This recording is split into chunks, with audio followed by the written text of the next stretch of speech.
do this. What I was gonna suggest, I'm not sure, just wanted to throw this out there to see if what you guys think. Because there's a lot of stuff, I did two things. One is that I added examples to every idea. So every idea, there is another slide, which is the same slide with a bunch of photographs. So I can give you an example of what was the idea. But if I go over all the examples, it's probably too much. So my idea was to try two things in the meeting. If anyone wants an example about what I'm talking about, you just use the reaction to raise your hand, and then I'll go from there to the example. If nobody's raising their hand, nobody wants examples for that, it's kind of clear, I'll just move on to another. Okay, yeah, perhaps not exactly, perhaps Rafael is right, not hand raising, perhaps, I don't know, whatever you guys want. Just if you're not raising the hand to ask a question, if you're using another reaction, another emoji, I'll understand that probably it's a good idea to have an example there. So that's something that, yeah, something like that. And then the other thing I thought of, but I'm not sure if anyone is up for that, would be to try to make a kind of a glossary of terms. A lot of the terms are defined on the screen, on the slide, but I wondered if it wouldn't be a good idea if somebody was interested in like being responsible for just putting down definitions of the stuff that we go over, because then we can see if they make sense, you know, like if it's clear enough. But I'm not sure, I wouldn't be able to do that. Some of the stuff is already on the screen that could be helpful, but I don't know if anyone is interested in trying that function, because this way we could actually come out of the meeting with like a basic summary of the things that we should make sure everyone is on the same page, or if they make sense or not. But that's just an idea. If nobody's volunteers for that, I think it's fine. And the third thing I wanted to say before beginning is that the last meeting we had was about the book, right? And we stopped in the discussion of the book exactly on the chapter that these ideas would come in. So I was actually going to present 2 weeks from now, and we decided to anticipate it. So I present now so that we can have a conversation about these ideas and everyone knows them a bit better before we go back to the book discussion as well. So a lot of these ideas are, let's say, the last version we have, at least the core ideas. Some of them are not that core, they're just speculative.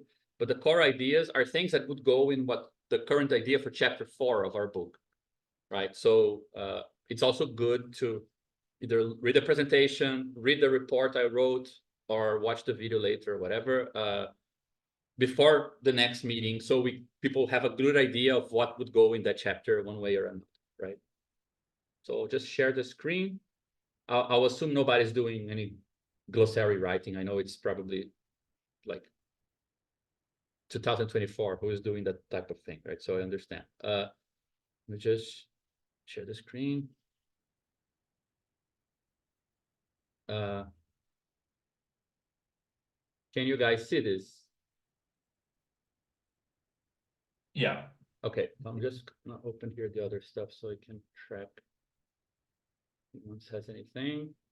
But the idea about the examples is valid, right? Okay, so you see here on the corner, there's a little arrow, like there's always a example inside.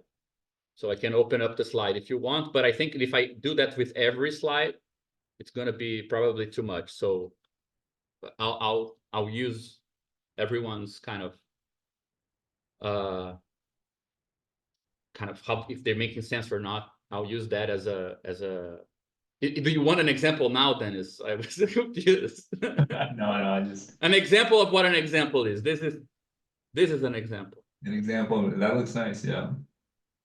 Yeah, but just to clarify, Vitor is worried. Vitor, these are 148 slides, but it's all the presentations I did on this topic. Like, this is from the first time, including the history of dogs that we discussed. Then this is from the second time, the other crazy stuff I presented, how bees see the world and things like that. A lot of animals. And now this is the third one, right? So it's yeah, it's only 50 with example. So it's actually it's 70 with examples, 35 slides. Okay, don't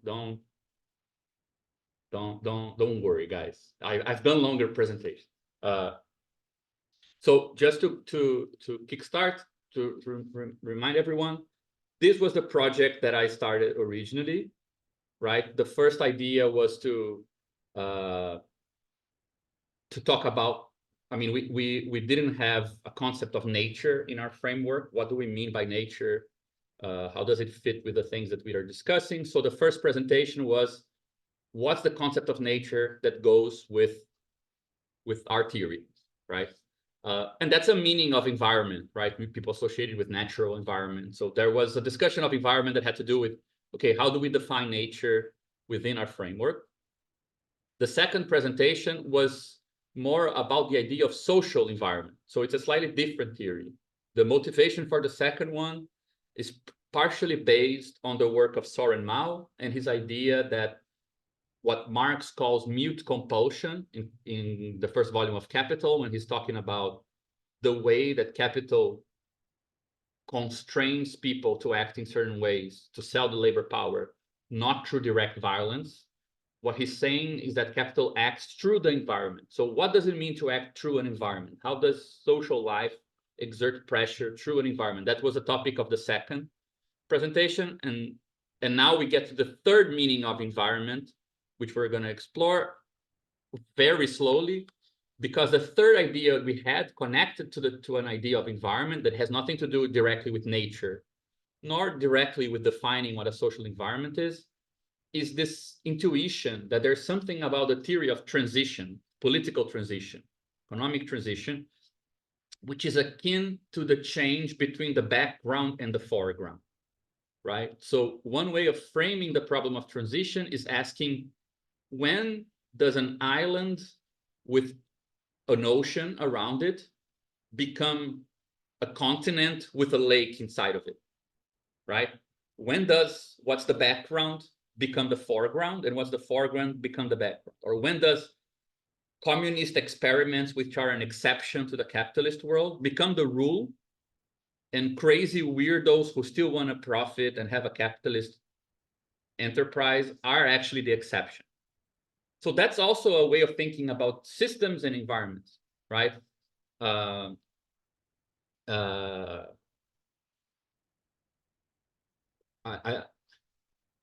don't know what archipology or what is the hype. Well, I'll leave that to you guys. But you see, like, these three ideas are not directly connected. So what I'm going to do today is that I'm going to recapitulate the main ideas of the two presentations.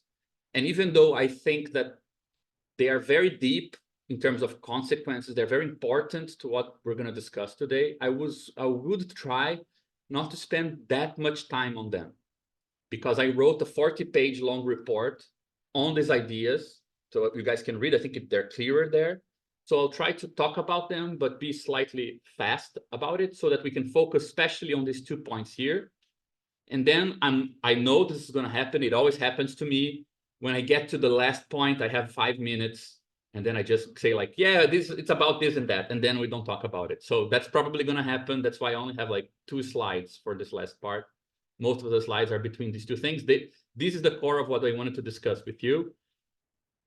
Ways of discussing social environments, and then what's specific about the political environment and concepts like political ecology, political basis, constructions, and so on, right? So another disclaimer before I start, this is something I added just for Dennis's sake, because I know he hates when I do this. I use like the term environmental logic. And in the report I wrote, I use like logic the way philosophers do. Like, you know, if there is a recipe that uses a lot of bananas, we say that there is a logic of bananas. Like, it just means like some operations that include bananas, you know? So when I use like environmental logic here, what I mean is that we're going to be discussing the set of operations that describe what we call an environment in a logical sense, but that doesn't mean there exists a logic that is mathematically definable and that concerns environments. Like, so it's a looser sense of of the term. Yes, that is not one yet. So it's a looser term. Then yeah, it's a very Hegelian term, like logic of essence, right? Then rather a technical term. So, but you have to excuse me because yes, that's where I come from. So I tend to use the terms in that way. So recapitulation. These are, I need to introduce now some ideas that are very important to what follows. And they are, I mean, they are the core of what we're going to develop later on, right? The first thing is the definition of material basis that we're going to work with, which is a definition, again, fitted to our system. And it's slightly different from the way Marxists, other Marxists other than us, even though we're very much Marxists in our motivation, but it's slightly different from the way a lot of Marxists define material basis. You can say that it's a relative definition rather than an absolute. So rather than say the material is the absolute basis that only science can get to, which is like physics, we get a relative definition. The material basis is defined with regards to the thing you're interested in, right? So how do you define that? So imagine that you have, like, following our own concepts from defined previously, right? You have some social logic, you have some world that is structured in some ways. You know how to decompose the parts of that world into smaller parts, smaller processes. So for example, there is a commodity production process, and you can decompose that into smaller processes. Like this is the, the whole supply chain of some commodity or whatever, and we can decompose it to look at the production of smaller parts, of the means of production, the day-to-day of production of one thing or whatever. So you can decompose this and you can recompose it and get back to that world. So take a particular part of that process, right? There are two cases.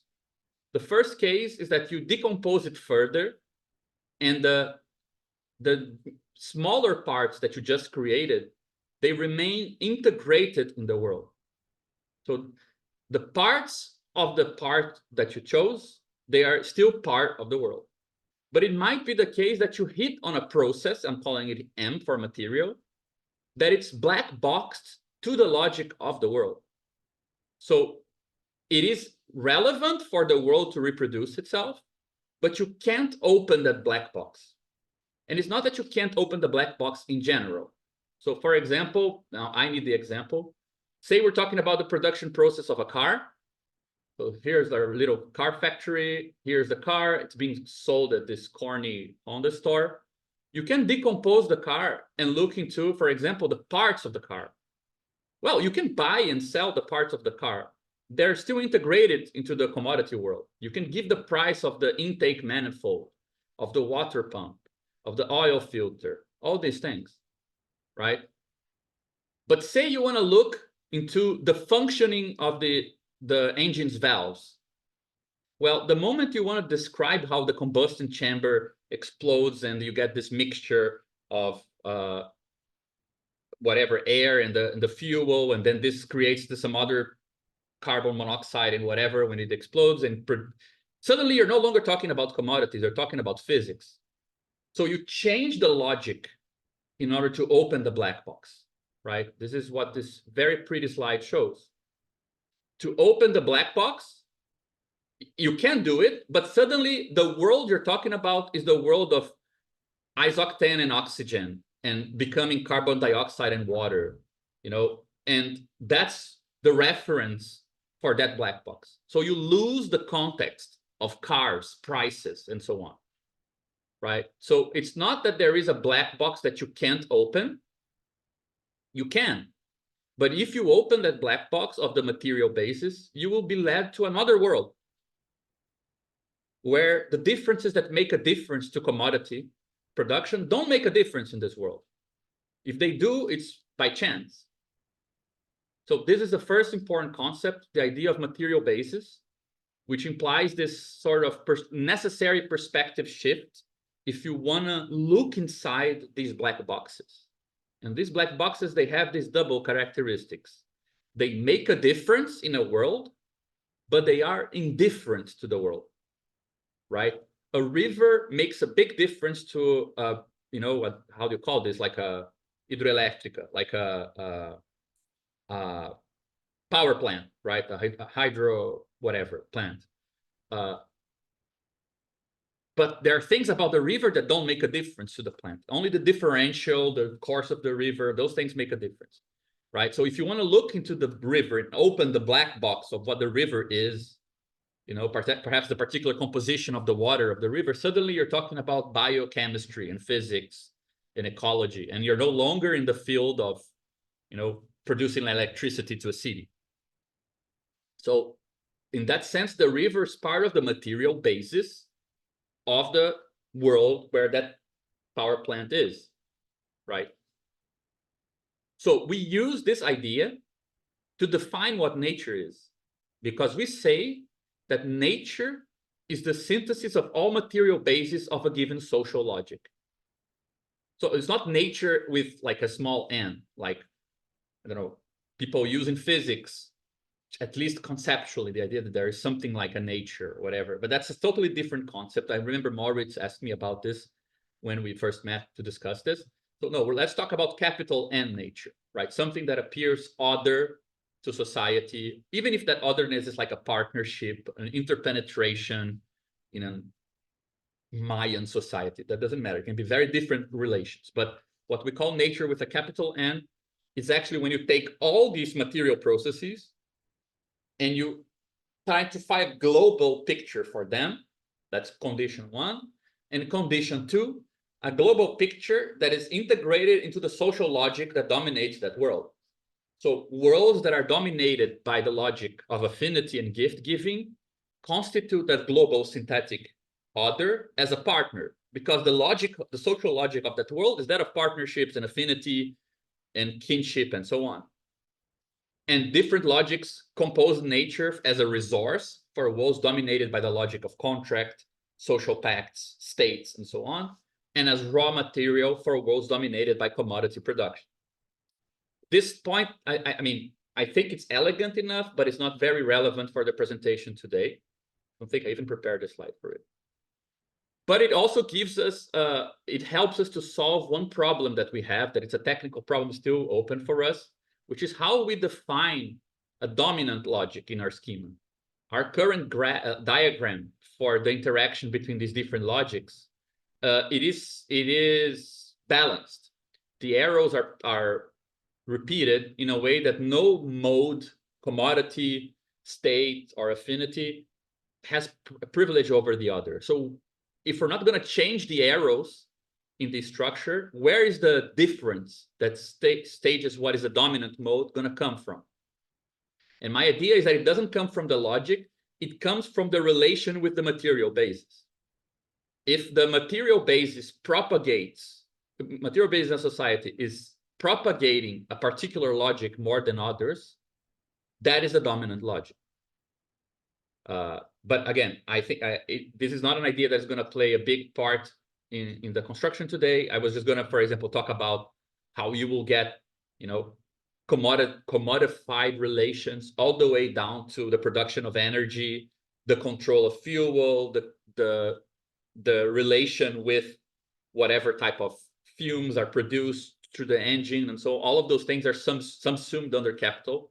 So it is very much conduced and conducive of the material basis of the world. So you can get a definition of dominant logic through a certain idea of real subsumption, which I think it's a good approach, but I think it's underdeveloped. And again, it's not the core of what we're going to be discussing today. So once we define, this is the first idea I presented in the first presentation, right? This concept of material basis, because we're going to use it a lot.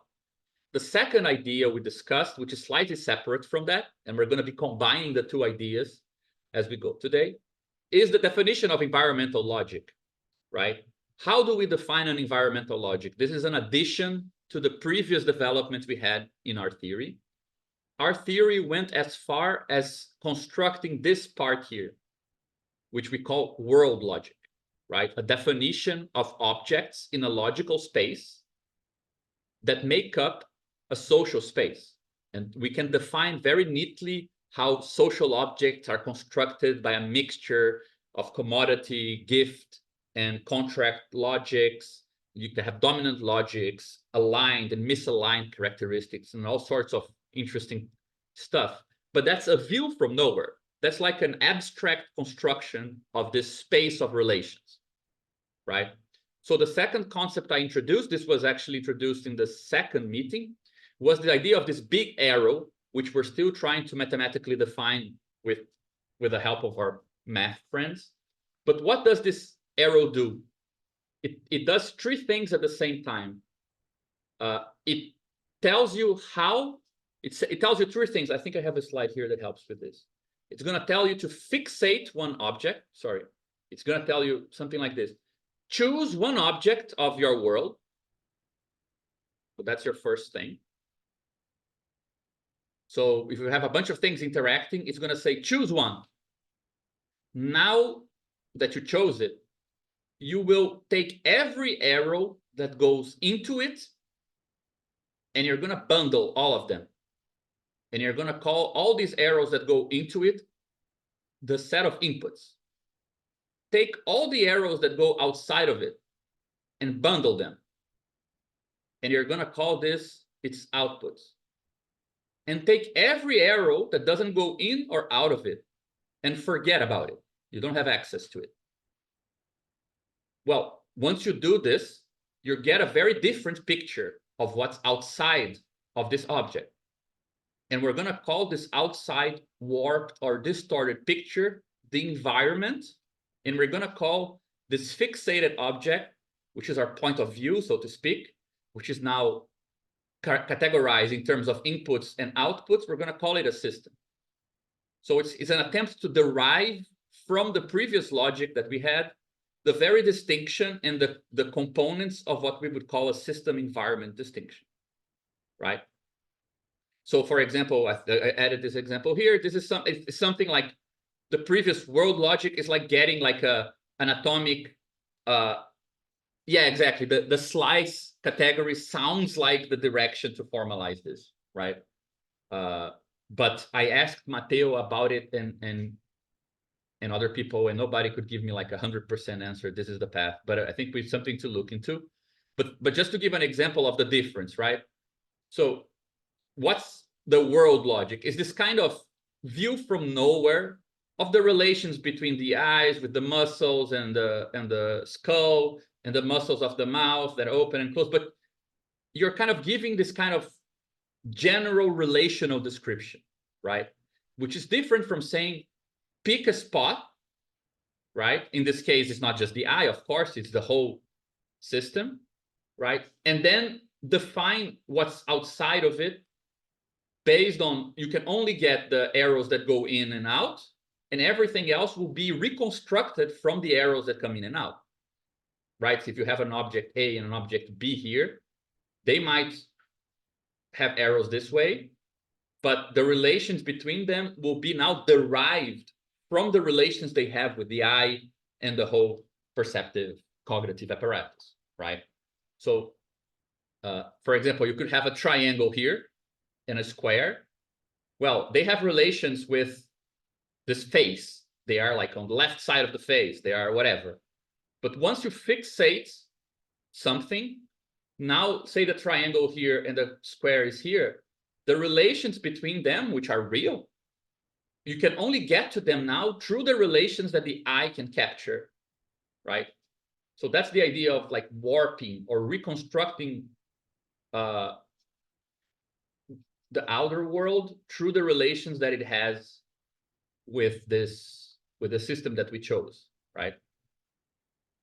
It's the Umweltfunktor. So again, this idea will be very important to what we develop later. So the first thing that this starts showing that I think is relevant even for the book discussion is that, so you see, this is the 3 steps that we took. We selected an object to preserve. So this black arrow here is all the compositions and relations between parts inside of the system. We're preserving that. We have access to that, right? Then we bundle together all arrows to and from that structure into the classes of outputs and inputs, right? There are no inputs and outputs in the world. You need to actually fixate an object to then treat and categorize everything that goes in, everything that goes out, as if they have that relevance. There's not even an out before this operation. And then you erase all the arrows that are not connected to the structure, so that you need to recuperate these arrows through the blue and green arrows, right? That's the only way you have to recuperate this material. Now, why is this relevant for the book?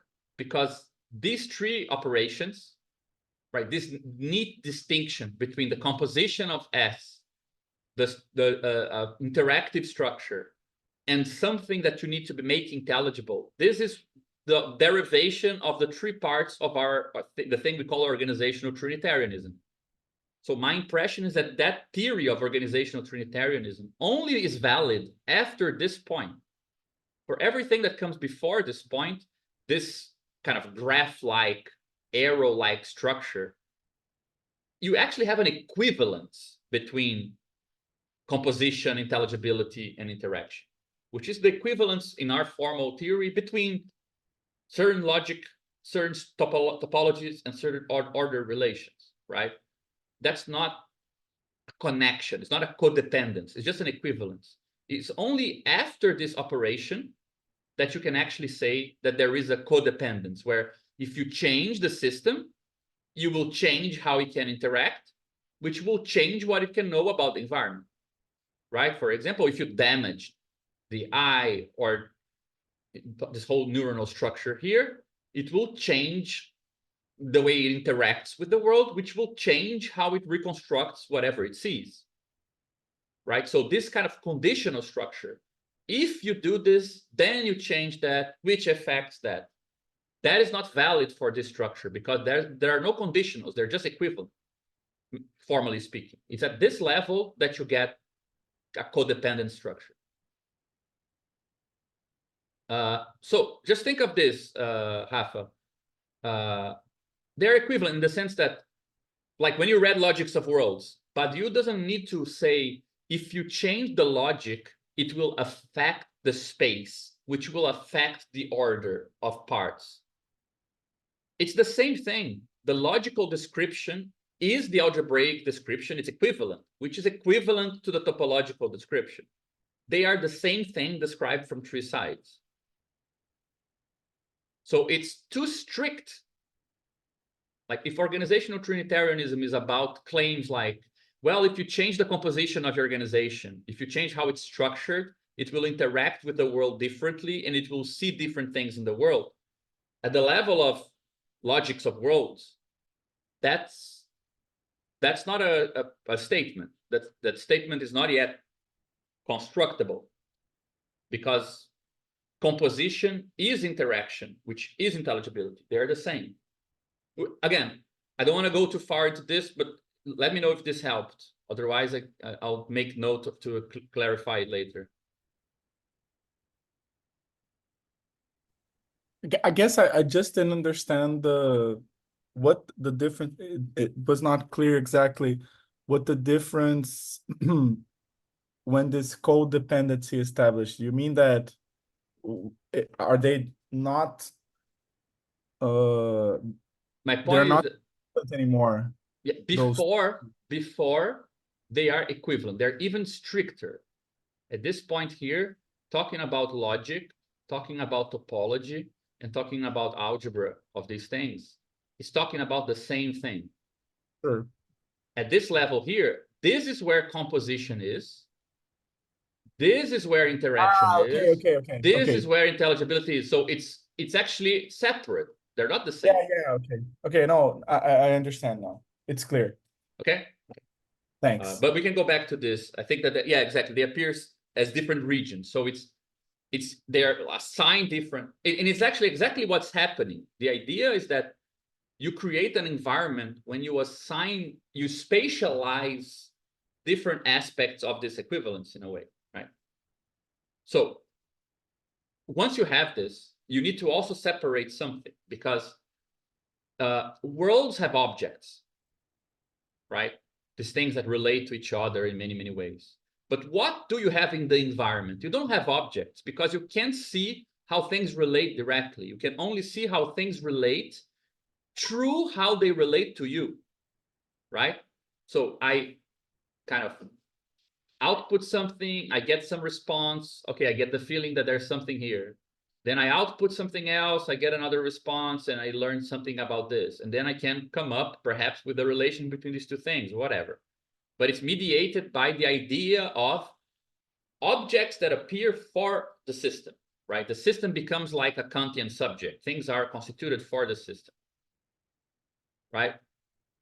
So how do you call, in the literature, they have a name for what exists in an environment, which is affordances. Affordance would be things as they exist for the purposes of a system. So that's why I created this neat little kind of topographical map with like things that have more affordances, things that don't afford anything, be it good or bad, right? So you get like a different description from the world. Like a system might interact with this area, and there's a lot of granularity and a lot of things are happening here when you interact with it. But when you interact with this area, there's nothing. You just don't get anything. And everything looks the same, right? So once you go over this hump and create a system with an environment, now you want to know how you populate this environment. And the idea is that you populate it with affordances. It's like, what does the environment afford the system? How does the environment appear to the system, right? For example, this is Harvey's graph of the whole economy, capitalist economy. I'm using it here just for, imagine this is the capitalist world. Say we fixate on a single company in this world, right? Which is akin to fixating one object and saying, let's just see what comes in and out of this object. Well, the way that the world appears to the company, it's like, for example, the budget with incomes and expenses. It's the market analysis of parts of the environment of the company with, which market share you can get to, which parts of the market you cannot get to. That's the equivalent of saying, right, I fixated a company. Now there are some ways it feeds the environment and is fed by the environment. And the company then constructs a certain view of the world that is conditioned by its goals and its structure. If it's a company that exists for money making, it's going to describe the world in terms of what affords money making and what doesn't, right?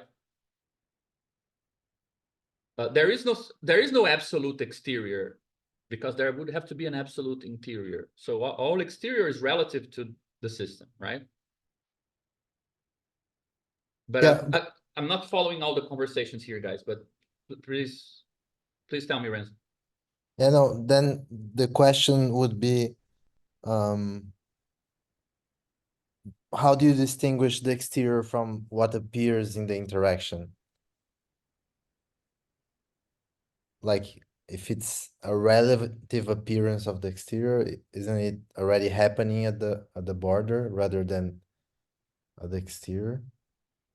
I don't think there is a concept of border. I mean, you're right. Like, depending on how, yeah, it's what resists and so on. Like, if I think that's a too strict. I'm not sure if I can answer that question because my point is, you will know what is outside based on how you interact. Things that you, I mean, it would be like Freud's reality test. It's kind of like this, right? Some things you appear through interaction and you say they are part of the systems. Some things you interact with and you conclude they're outside of the system.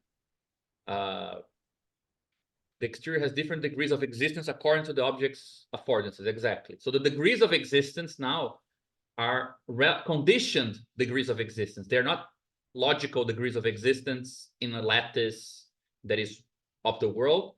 It's like a lattice of degrees that connect to the system. So for example, yeah, a prediction error can be a way of defining the exterior. I don't think we need to have a definition for that. As long as you accept that, through our own premise of organizational Trinitarianism. What is intelligible about your environment comes through the interactions with that environment. And even you can say, okay, nothing prevents you from adding the arrow like this.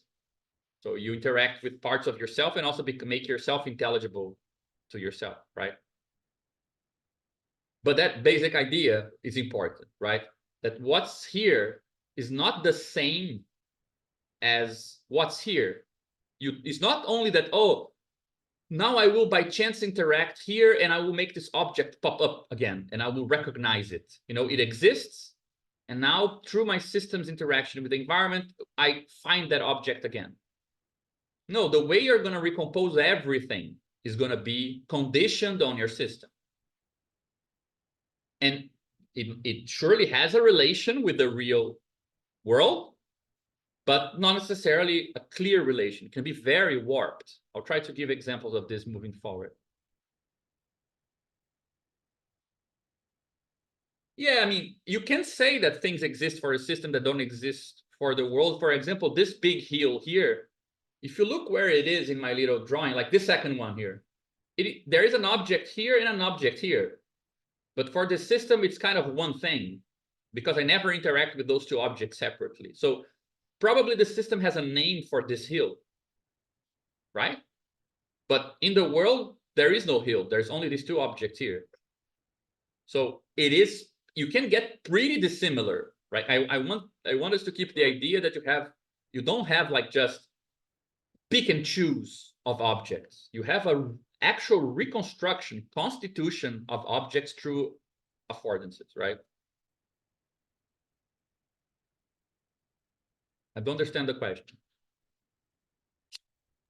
I mean, I think like what I was saying is I think I understand that new stuff appears through the fact that the world is appearing through the system, through the affordances. I think that's clear. But at like, is there like what is, I think the question would be, what is the relation between the atomic structure of the world and what can be composed out of the system? But the atomic construction here is here. So yeah, but wouldn't it like limit? No, What- the world limits. You're not gonna create anything. You need to interact Yeah, with, that's just what I was saying. yeah. Wouldn't you agree that a capitalist company, when it comes up with, you know, what it sold and what it spent, and you know, and describes you know, the markets and of customers and supplies, it is describing real things that are based on commodity logic, but it's warping the space to only pick and choose the parts of it that are relevant for a single company in a competitive market in that particular region. Right? So it's definitely constrained by the logic of the world, but it can go pretty different, right? I'll give more examples of that. I think hopefully it will become a bit clearer. So No, I was just trying to I think like just highlight or see if it was clear, at least on my part.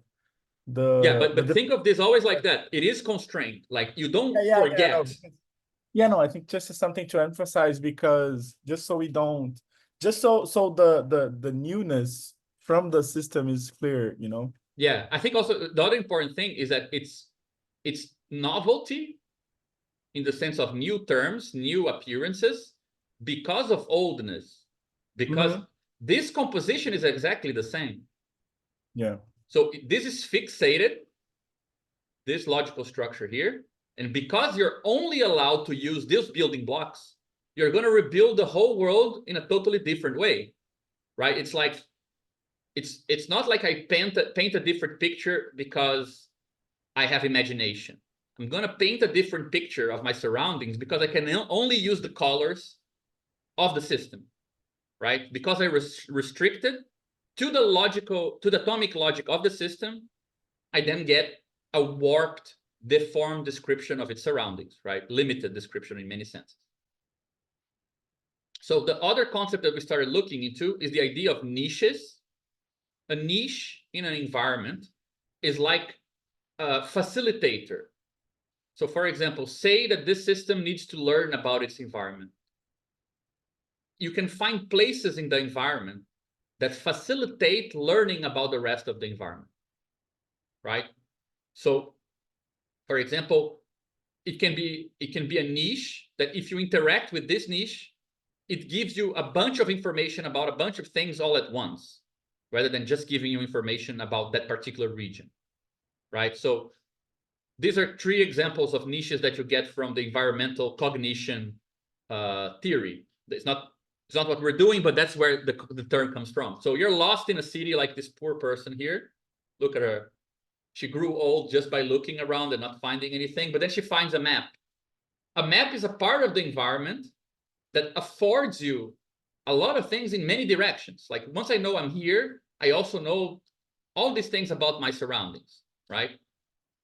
The classic example that they give in environmental cognition theory, which is not what we're doing, again, this is nothing to do with cognition, but is, for example, children, if they learn from experience, they're probably going to die, because until you learn, you cannot touch the oven, not walk in front of a car, you know, experience might be deadly. So listening to your mother actually gives you affordances to many other things at once. So you can only go, by only going to one person, by a sort of cognitive bias, right? Giving preference to that place, you get access to how a lot of other things are structured. But you can also have niches, for example, of if you purchase things on the street, you can go to a shopping mall and you can get to a lot of commodities from that place, right? So that idea of kind of a hilltop from where you can get to many places, right? Facilitation in that way, that's kind of the core idea of niche. And you can see it's a special case of like lumping a lot of affordances in one place, something like that. This is relevant for us because we can define institutions in an environment kind of like that. Institution seems to be, in our theory, the mixture of 2 things, and it's hard to tell what comes before. Logically speaking, an institution is like a niche. Logically speaking, it is like a simplification of the world, right? You enter a government department and suddenly money disappears and you only get like communitarian and contract relations. And you can solve in one place many, many problems of different orders, right? That's a niche. A market is a bit like that.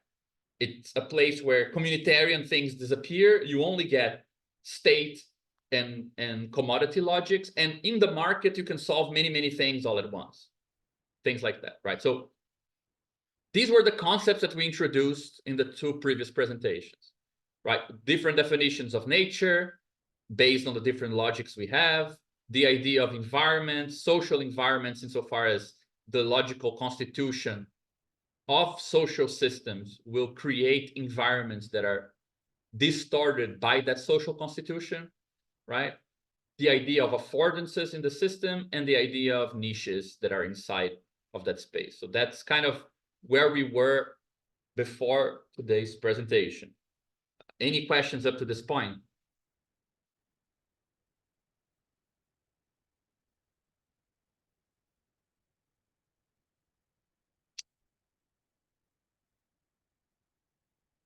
Yeah, Rafa. No, it was a mistake. Sorry. Please, guys, let me know if anything is weird, because we will need some of these ideas moving forward. So the Yeah, niche- maybe one question. Sure. Why would niche be a combination of 2 modes? You only put them in those. Yeah, Combinatory. that's not a solved thing, because it's actually it's because 2 things happened, and I don't know how to unify them yet. You caught it perfectly. We defined separately in a different study.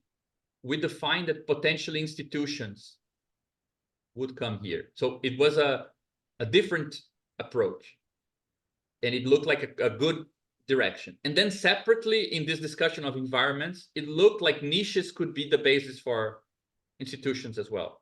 So then that raised the issue of if these things are connected somehow. And I mean, there is a possible connection in the fact that the theory of niches in environments is usually about how it simplifies complexity and facilitate and kind of almost like takes a system by the hand and walks you through it.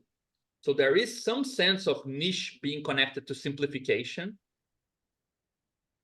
that you could interpret that as being here as well. But I agree with you, it's open discussion. If whoever wants to take this further will be greatly appreciated.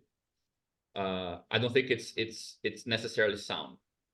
And simplification means here like taking two modes and like Yeah, rendering the information.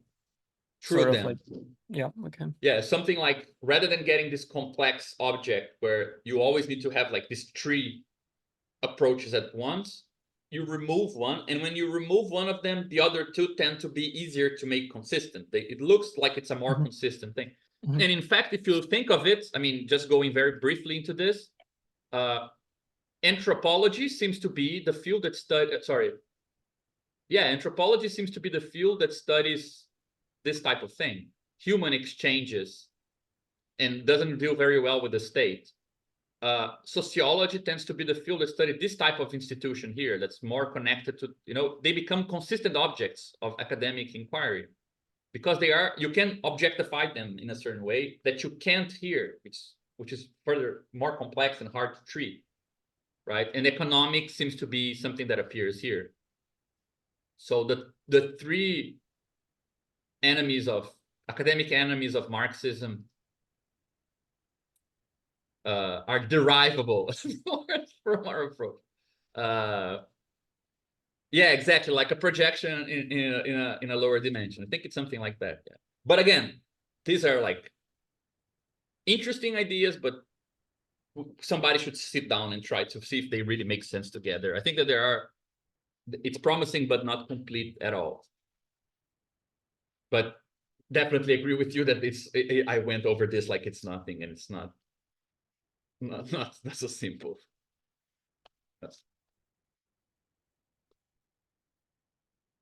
Hey, Dennis. Yeah, just off that last comment, I just realized, yeah, the way that we came up with this diagram originally was through that text by Guittard, and in that one, it is supposed to be a Borromean ring, right? So the A and C are the two rings separated after you, in some sense, remove the third one, right? If you remove B, then you get A and C separated. But I think that actually does capture exactly the movement that you said in the previous slide, which is when you take a system and say, this is now the fixed point, it's like you are removing it from the environment. And that's actually not a trivial operation, right? Because you have to be able to draw a boundary, and by drawing a boundary, you've somehow isolated it from its effects so that you can say these are effects that do not come from this system. So it's almost like there's a parallel between, I mean, I think you already covered this, but basically there's a parallel between removing a ring from the Borromean rings and fixating a system. Yeah, I think fixating a system, I think those are different things because for me, this thing here is defined by this arrow. It means you're extracting this from the world, right? You're not just uncoupling. It's like, and this plus here, this type of sum is already in the original diagram from Guittard. So the idea is that combining these two logics and extracting these two logics from the world gives you something like the sum, right? So I think if I were to interpret this in that language of Borromeans, I would say it's more akin producing something like two rings that go like this inside of each other, and therefore their consistency does not require the third, rather than getting the two separate. But I think that's one of those Lacanian speculative conversations we could have. And I would say that environments are not about removing. Fixating is not removing. Fixating is just saying, I will use what this is as the language to know what's around it. right? This is the core operation. Like if this system here is made of the color yellow and the color blue, but there are many, many other things in this world, what we're saying is that an environment is a part of the world that is described using the tools of a particular object, right? So it's not taking away. There's no extraction. It is actually fixation is more like saying this composition here will be the language of everything that is around it, right? I think that a metaphor for this is something like, say you have like a very complex image with squares and triangles and so on and so forth, and then you have like a long picture here, squiggly line, another triangle here, and then I say fixate on this triangle, and now rebuild its surrounding only with triangles. So yeah, this is a triangle. This is actually two triangles. And this is a triangle, and this is two triangles. Suddenly, you're obliged to describe the world with a poorer language, right? So it will distort everything. So it's I mean, maybe it's not. It's you might not get to the removing. same place, but it's Mhm. perhaps not the same thing. I'm not sure. Yeah, you're right. It's not removing the system. But you are removing things that the system cannot perceive. So Exactly. it's And there actually is a connection. You're right. Yeah.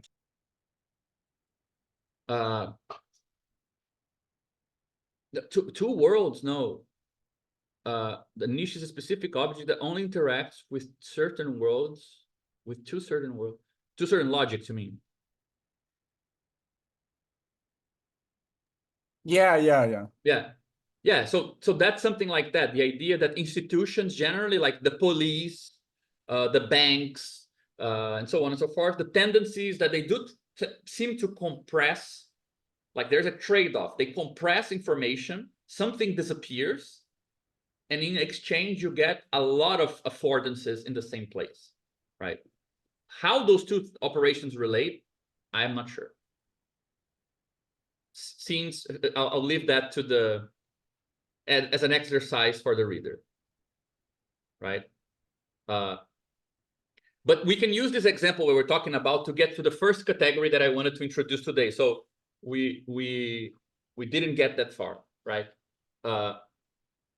It's this idea we just discussed about this. It's exactly what we're talking about, right? To get from this world logic like this to a system and an environment, you have to fixate an object.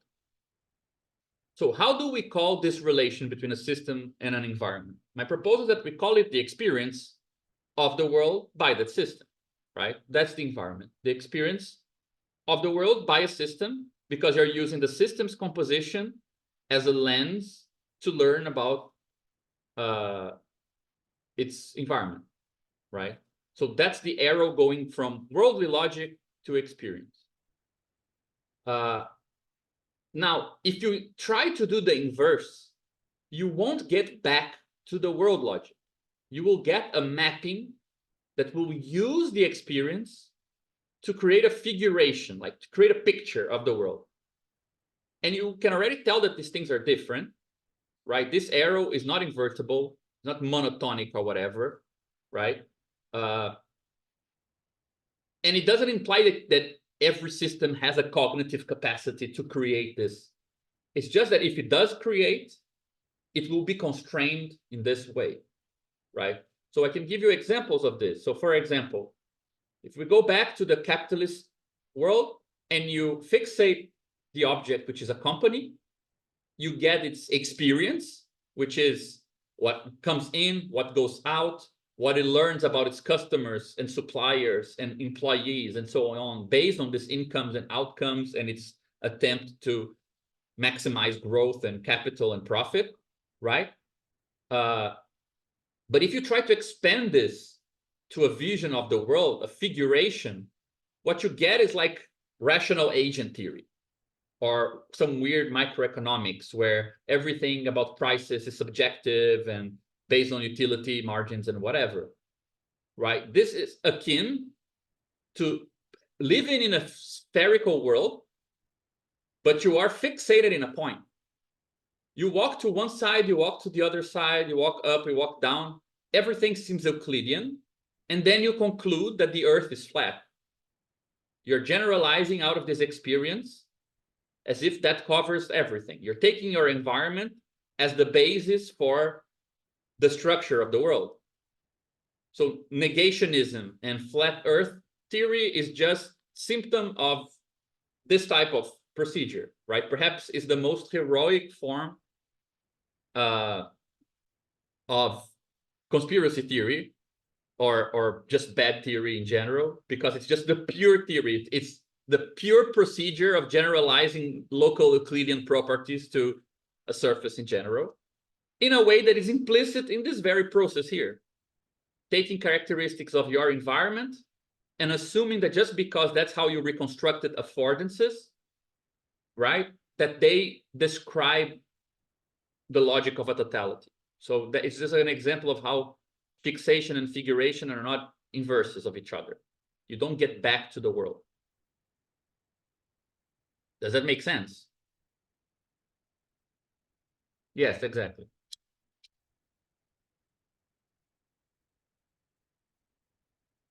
So now things start getting more complicated because we want to introduce that idea of material basis that we presented in the beginning, right?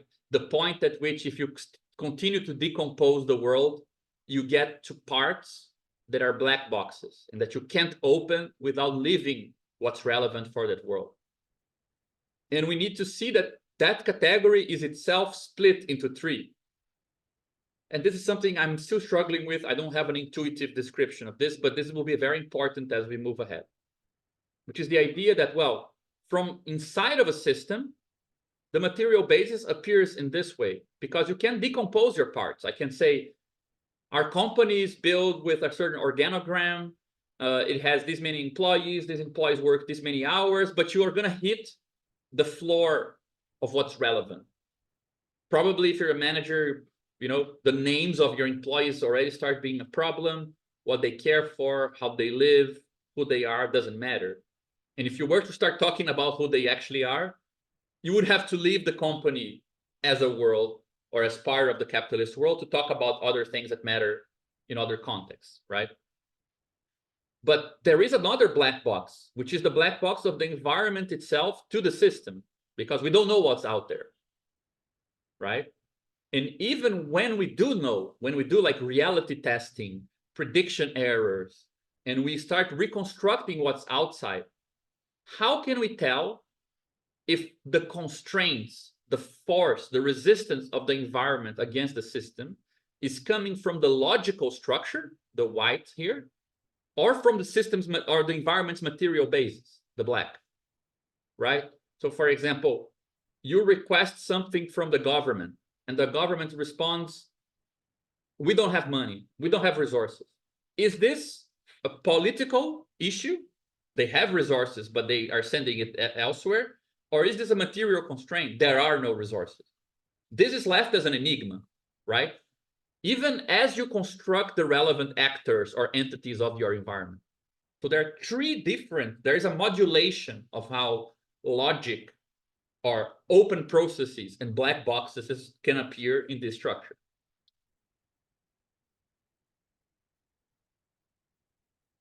Yeah, I'm just gonna move forward. So now we start getting into this idea is important, we'll return later. But so given that you have like a world with many objects. Yeah, exactly. We have a relativized phenomenal noumenal. We don't need to have only, we have more noumenal problems than the regular Kantian has. So given that you have, for example, a bunch of organizations, right? If you take a system in that fixate S1 here, this will be its environment. And you can fixate another object. And now the first system is part of that other object's environment, right? So for example, I'm walking my dog. Take me as a system, then the affordances of the system, of the environment around me are like, this is the university that I'm walking by. The dog is my best friend. Walking with the dog affords me a lot of things while as we walk, so on. Whereas if you take the dog as a system, the dog is, you know, how much P there is in at the university's wall is very important. I just count as a retarded dog that he tolerates, you know, behaving good with me affords him other things, right? He divides between territories that are theirs and not theirs and so on. So you get very different pictures of the same world based on which fixation you do, right? Which again, why are they so different? Well, that has to do with the composition, both physical, social of dogs and people.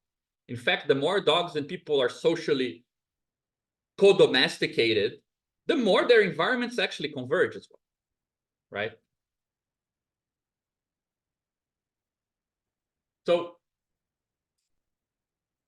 it's also possible that my environment is part of a bigger environment. So for example, this system here only interacts with these 3 other objects. It's as far as it reaches, right? But this other object here made of 06 and 07, it depends on this whole chain of things. So its environment includes our little system S1, but S1 system doesn't include the system S2, right? For example, to go now into the cool Marxist stuff, this is exactly what Marx is describing here. This is a quote by Marx. If we consider the process of production from the point of view of the simple labor process, the laborer stands in relation to the means of production, not in their quality as capital, but as mere means and material of his own intelligent productive activity. In tanning, for example, he deals with the skins as his simple object of labor. It is not the capitalist whose skin he tans, but it is different as soon as we deal with the process of production from the point of view of the process of creation of surplus value. The means of production are at once changed into means for the absorption of the labor of others. It is now no longer the laborer that employs the means of production, but the means of production that employ the laborer. Instead of being consumed by him as material elements of his productive activity, they consume him as the ferment necessary to their own life processes. And the life process of capital consists only in its movement as value, constantly expanding, constantly multiplying itself. Now, if you look at this, you bought commodities with money, you bought labor power, you bought means of production. They are becoming a new commodity that will be sold for more money. The point of view of the simple labor process is not a cognitive point of view or a theoretical point of view that Marx invented. It is a concrete restriction of the world to just these 3 things: the laborer, the means and material, and the product. This is a small environment for the laborer. The laborer wasn't part of the transactions necessarily that bought the means of production. He might have found them. Marx likes to use this expression. You find at the factory the necessary things to transform linen into coats, right? And you're not part of the transaction that sells it for more money. So the point of view of simple labor process is like this: a smaller set of relations, and therefore what it affords and how you see it is different from this expanded process that is seen from the point of view of selling a more valuable commodity for money. And from this point of view, what labor affords is being consumed by means of production. I wish this wasn't, yeah, whatever.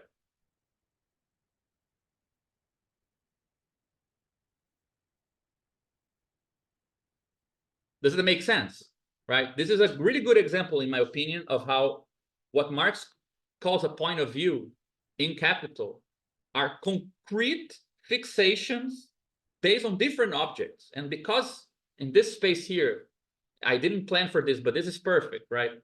You can say that this is money and this is more money. So this money that becomes more money, this is capital. From the point of view of capital, you see the laborer in one way, because it affords you something with regards to the means of production and so on. From the point of view of the laborer here, who has no relation direct with capital in the labor process, the means of production and the product that they produce here and so on, they appear differently. So we can actually derive this sort of language of capital about points of view and how things appear to each other, not from like a general Hegelian theory of essence and appearance, We can actually derive them locally from the composition of the organizations that are concretely there and concretely dependent on these parts, and the parts depend on each other, and so, right? And there are actually very different ways that you can compose different environments, right? So for example, the things that are afforded to this first system here are totally separate from the environment of this second system. They have no common environment. Or you can have a system that has some intersecting environment with another. At this point here, the affordances for both are the same, right? You can have a third system that sees two separate systems as actually part of an underlying common space. Or if, for example, you can combine two systems to form a third system and then create a larger environment that will play parts of their separate environments that were previously there. I don't know what example I gave here, but something like this, right? So two shoe stores in different cities. They have nothing to do with each other, separate customers, separate suppliers, everything. They might, for example, sell shoes in the same neighborhood. So they share some customers, share some suppliers. So they share things that afford their reproduction as businesses. They might be totally separate from their points of view, but from the point of view of the government that legislate the buying and selling of shoes and property rights, they are part of the government's purview, right? But the government is not part of their purview. There's nothing that they can interact with directly with the government. But they might, for example, be bought by the same capitalist guy who is now creating a third environment, which has parts of the previous two and some new things based on the new composition of this thing, right? So you can have different types of compositions of environments, which is an ecology, right? Pretty much. So what is the relation between S1 and S3 in the fourth example? Is it an intersection? Is it a what is the now S1 belongs, it's part of S3, right? Yeah, okay. So it would be like, okay. So the third one would be like, the third system would be an outside relation, and the fourth one an internal relation, or yeah, in this case here, there is an environment that encompasses the other environments. But in this case here, there is a system that encompasses the other systems, right? Yeah, okay. Yeah.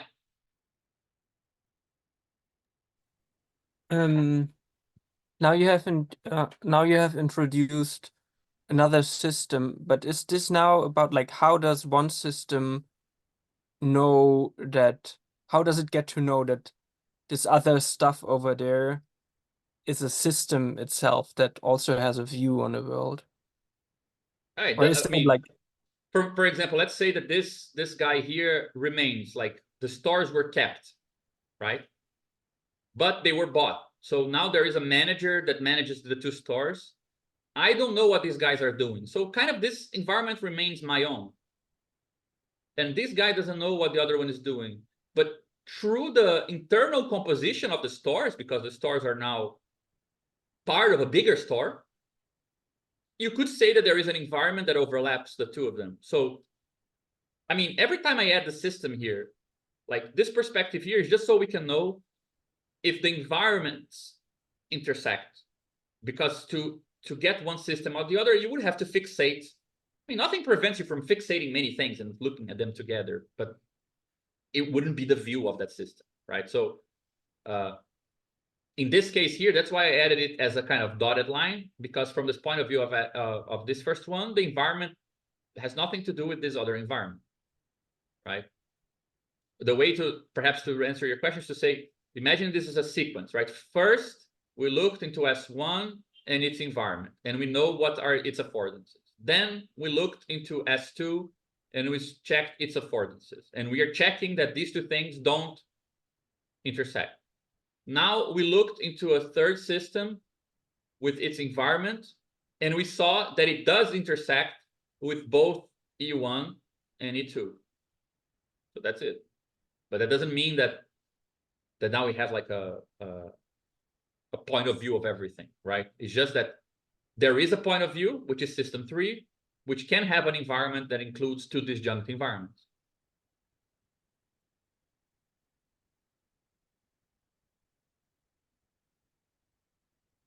We can get back to this if it's not clear. To be honest with you, since there's so much stuff, I'm not sure it's clear to me as well. What I wanted to start developing is just the idea that first, right?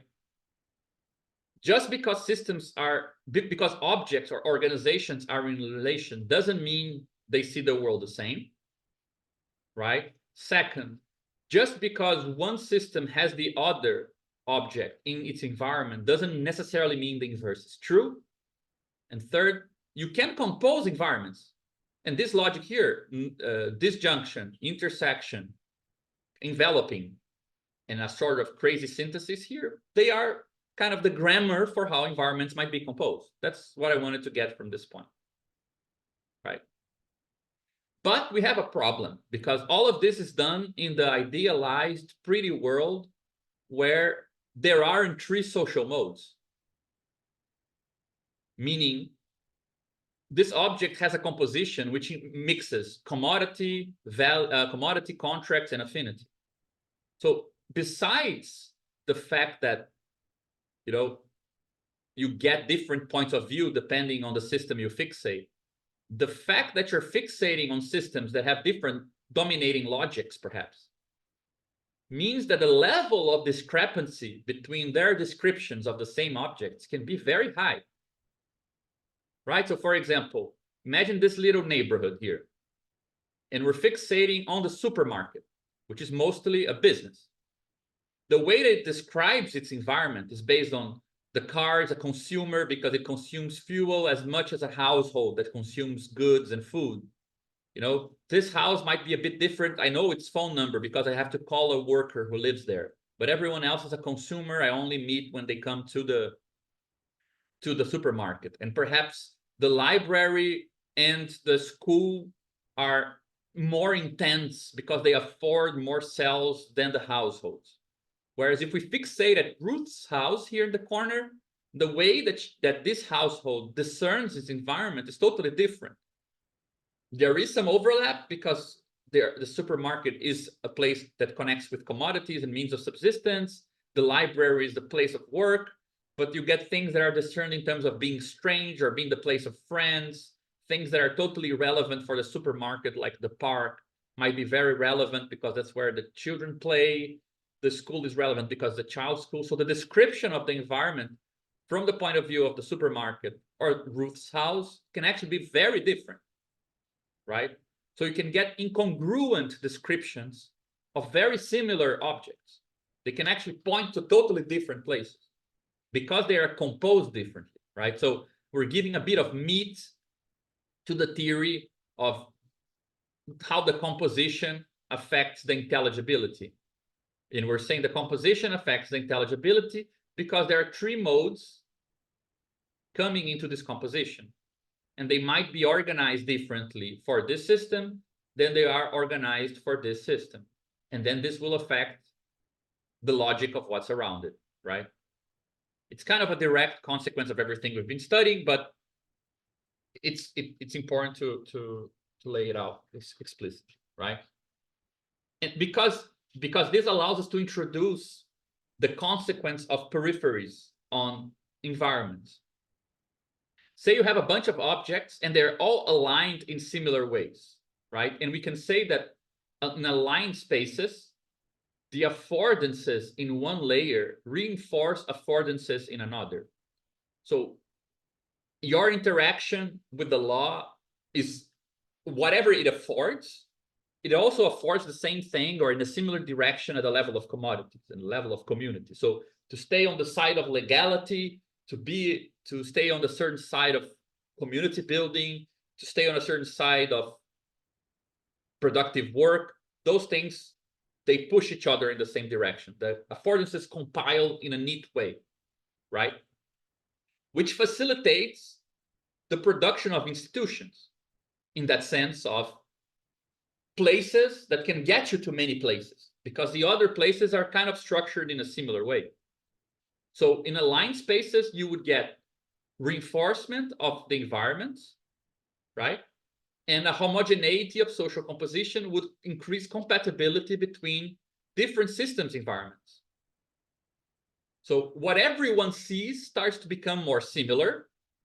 You get institutions, and you get this reinforcing affordances. In capitalism, we call that shared environment a public space. The public space is meant to be a homogeneous place where everyone shares kind of similar, or at least works together to establish similar, interacts to establish similar affordances in their shared environment. And it's built and constructed through institutions.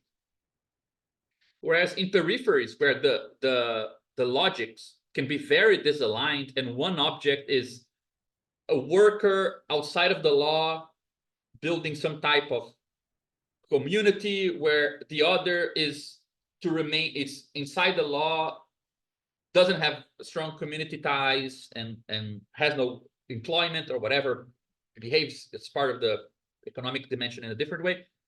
Once you have this level of heterogeneity, systems fight over the shared environment. So that's why the arrows here are inverted, right? There is a push, or kind of a attraction by institutions to code systems in a similar way in a public space. It's what Kant called the public use of reason. Whereas in a misaligned peripheric space, there is a push for systems to colonize their environments under their own structure.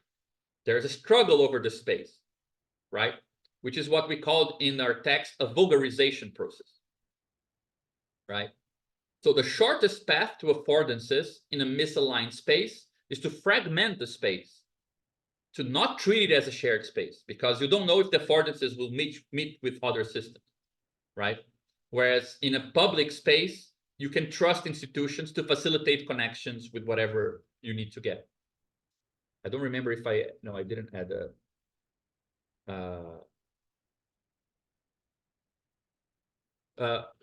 sorry, can you say that again, Rafa?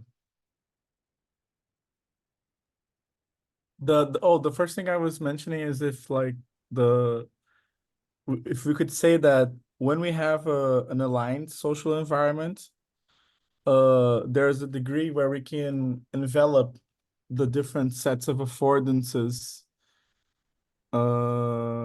where it is possible to construct a point of view where these different affordances are compatible or even reinforce each other. Mm-hmm. Does it make sense to say something Yeah, like that? I think so. I'm not sure if like enveloping in the specific sense of this, right? Yeah, I was wondering if it was possible, but Yeah, we should look into that. That's a second project that could be developed out of this, which is, can we construct this more neatly, right? This is like an intuition of a difference.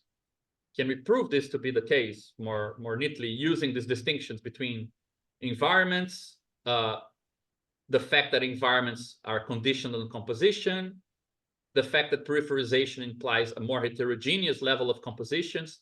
Can we use these three claims to give more formal credence to this distinction? Like, I'm not sure. It's an intuition more than I wouldn't know how to answer your question for sure, you know? yeah, no, I was just thinking that because like if you see struggles in misaligned misaligned social spaces, it's pretty clear that one sense in which conflicts between affordances happen, where there's a clash, seems to be the case where you also are not able to develop this sort of, but I mean, you Yeah, did it makes sense what you're saying. Yeah. but I mean, maybe change the notion, because I think I would say that there are two types of envelopment in the, like, seeing from this problem of misalignment and alignment. Maybe I would just, because I think like both the system 3 and system 4 are different types of envelopment.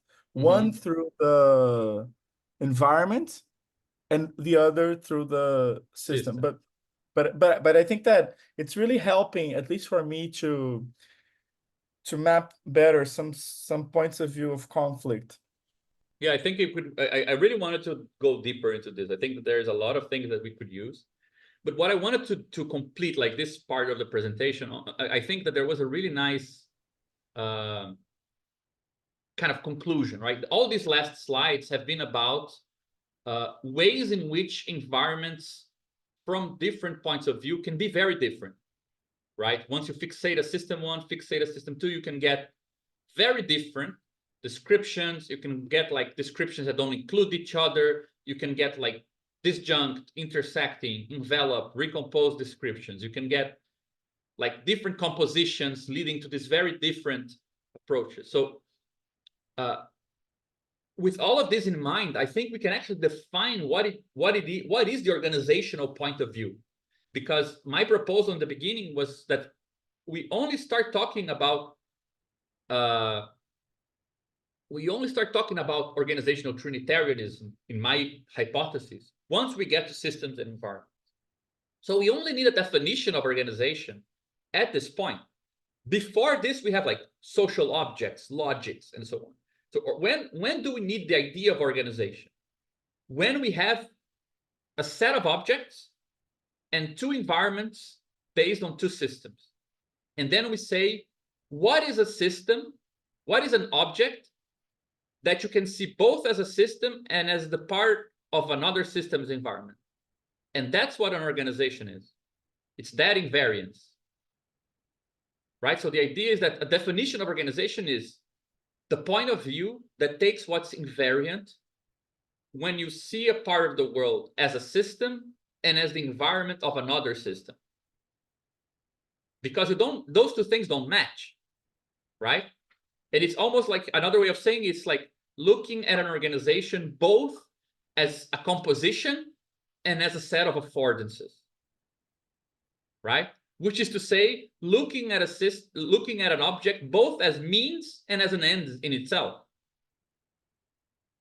which is actually a definition of organization from other fields, right? So for example, if you have like somebody who is a militant, this is a very weird militant, but this person is distributing pamphlets to people. To see the distribution of pamphlets from the point of view of the organization that is distributing them, and from the point of view of the affordances that this organization gives to the students who are receiving the pamphlet, this is to think organizationally. If you just stay in your point of view, interacting with your environment, you're a militant. If you're worrying about how other people are themselves organized and might benefit from what you're doing, might not benefit, that they might not want to engage due to the way you're presenting yourself because you don't afford them anything and so on. Once you are placing yourself in this perspective shift, you're starting to think like an organizer. So it's another kind of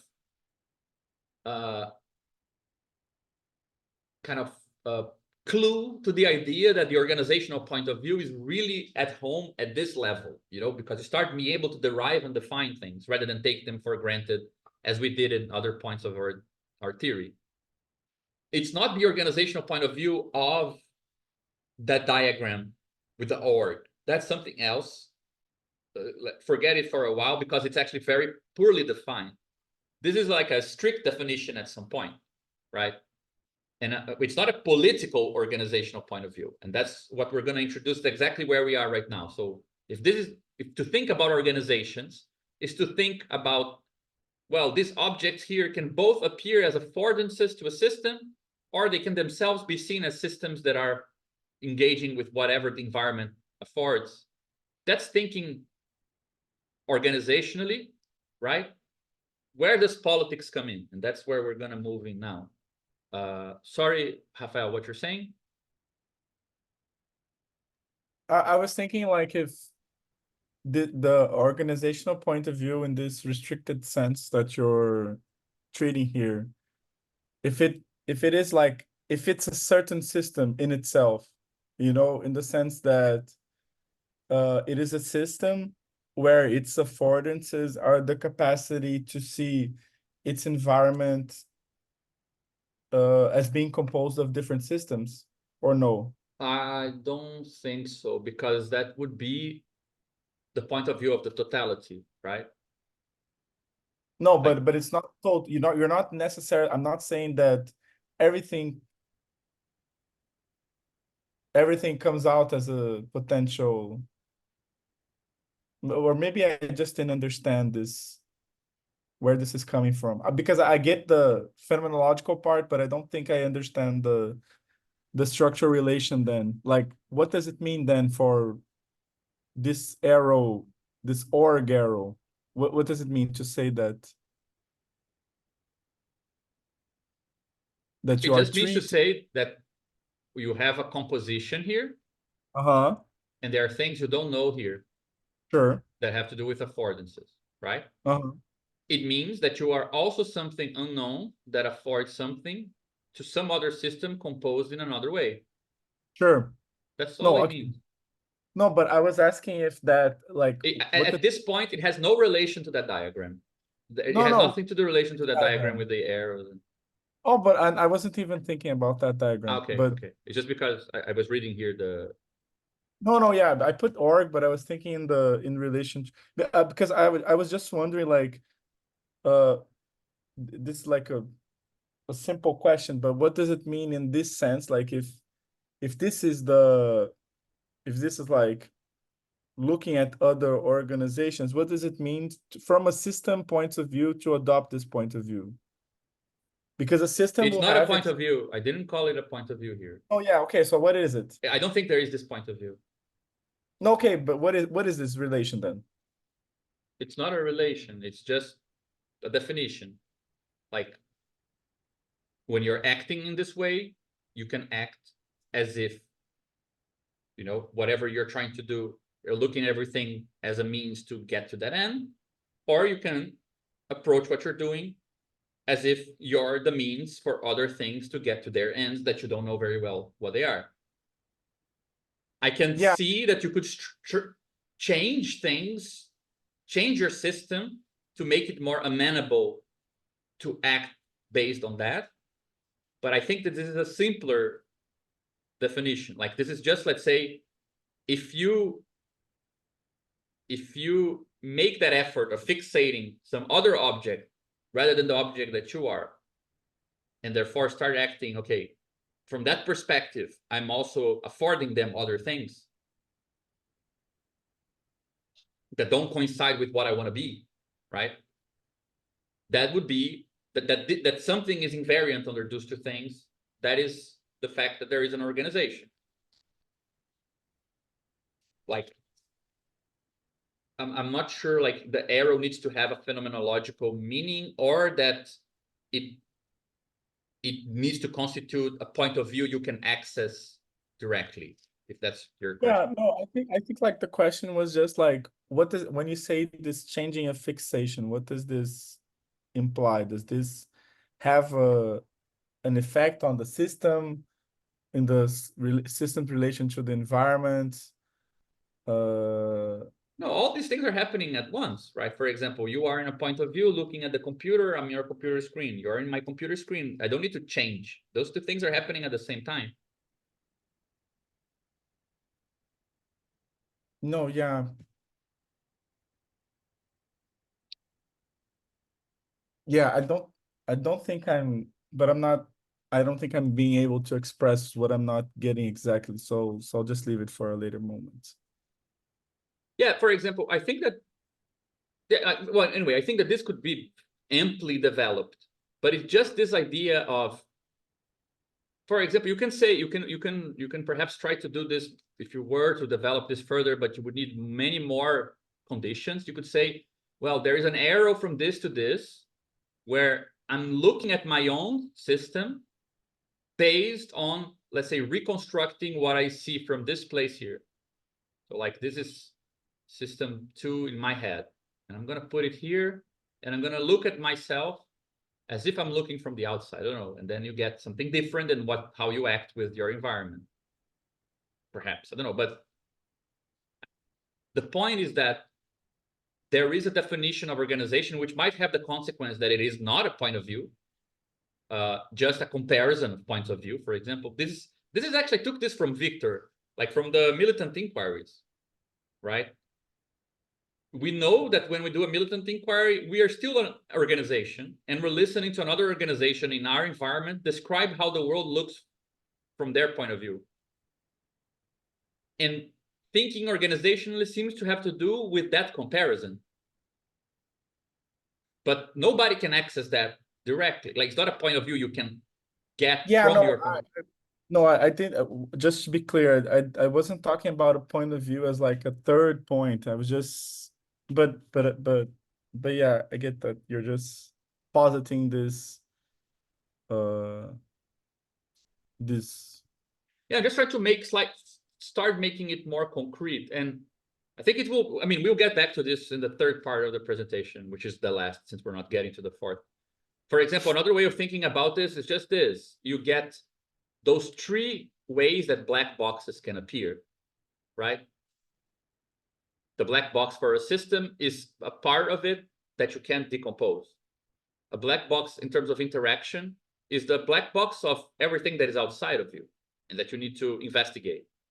And there's also the black box of things that even though you get to them, you're not sure if you got something that is about their form or about their material constraints.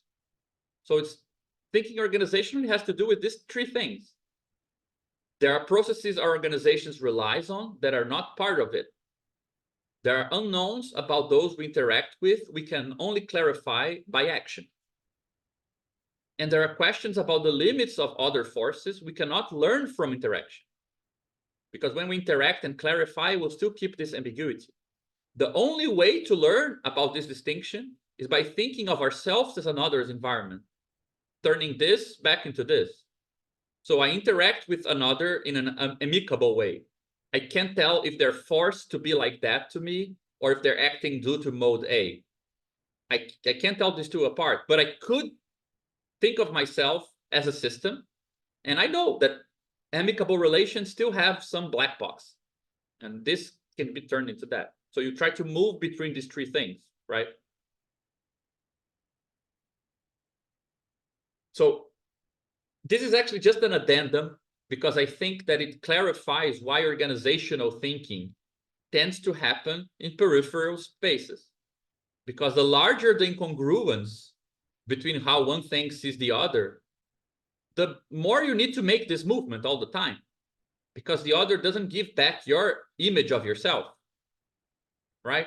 So I see the space as like, we're a little communist party group, we're amazing, and you look at the environment, and then you get this black movement who looks at you and says, fuck it, like when the police comes, you guys disappear, you're the same as everyone else. And you say, but we are deep, profound Marxists, like how can they say this of us, right? So you get very different pictures based on what you afford the other, right? So this brings us to the political side of this, when we introduce politics back into this whole thing. And this is the same slide I had before, right? The idea that material bases can only be decomposed by getting into a separate or slightly different world. So now we want to introduce the idea of organizational site. What is an organizational site?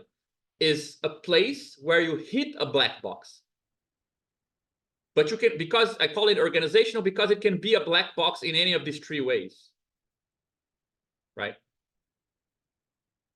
So there are actually three ways you can hit a black box.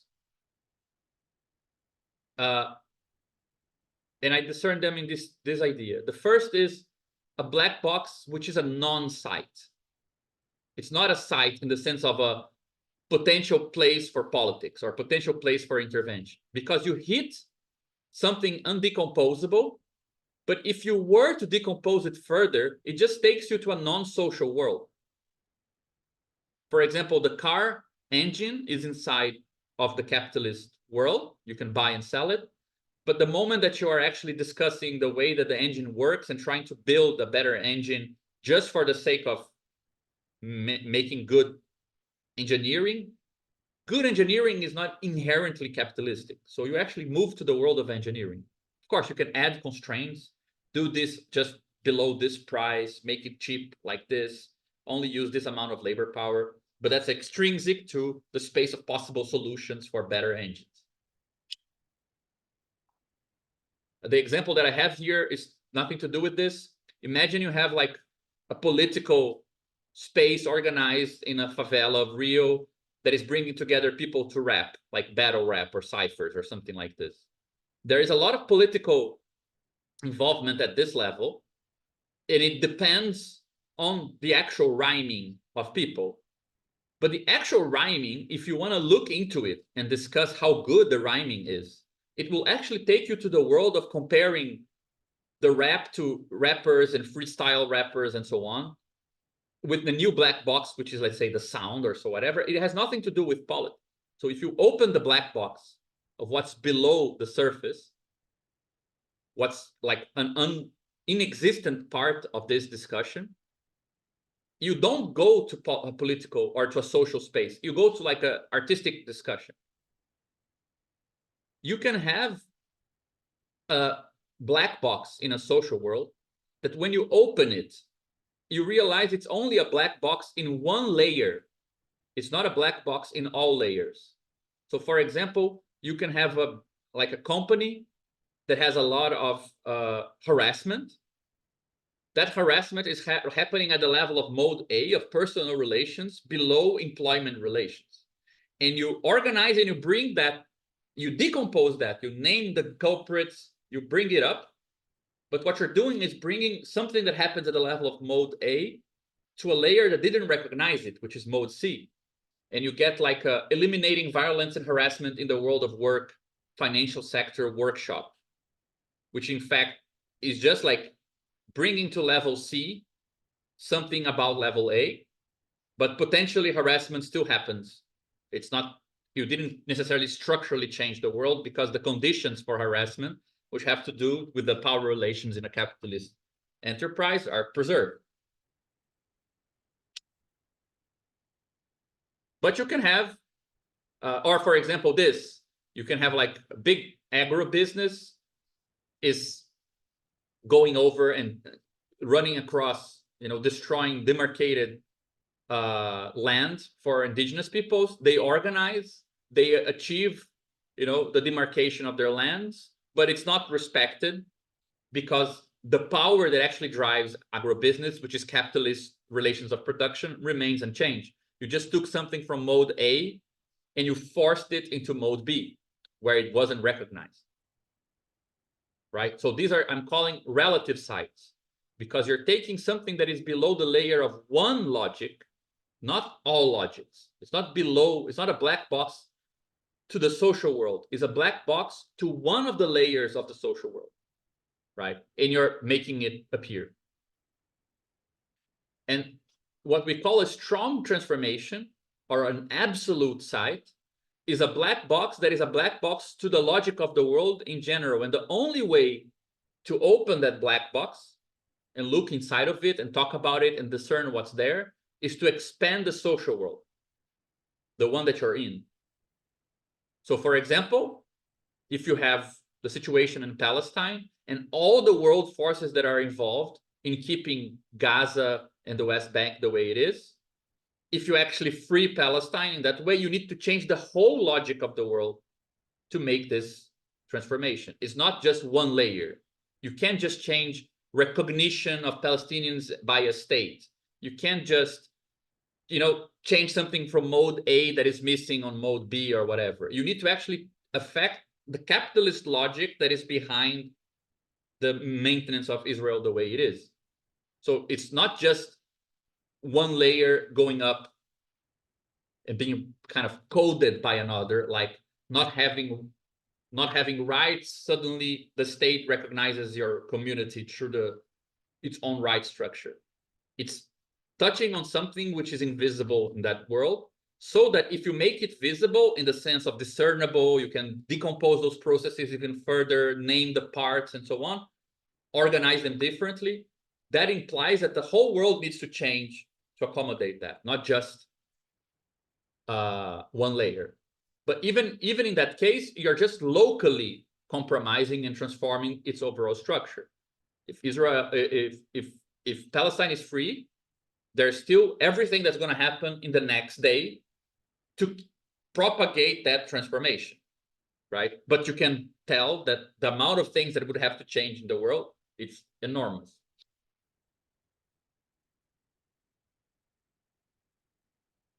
A really cool thing we can get from this that I discussed with Renzo a long time ago, but I didn't know how to figure, is that we can now tell that there are organizational sites that behave differently in peripheries and modern centers.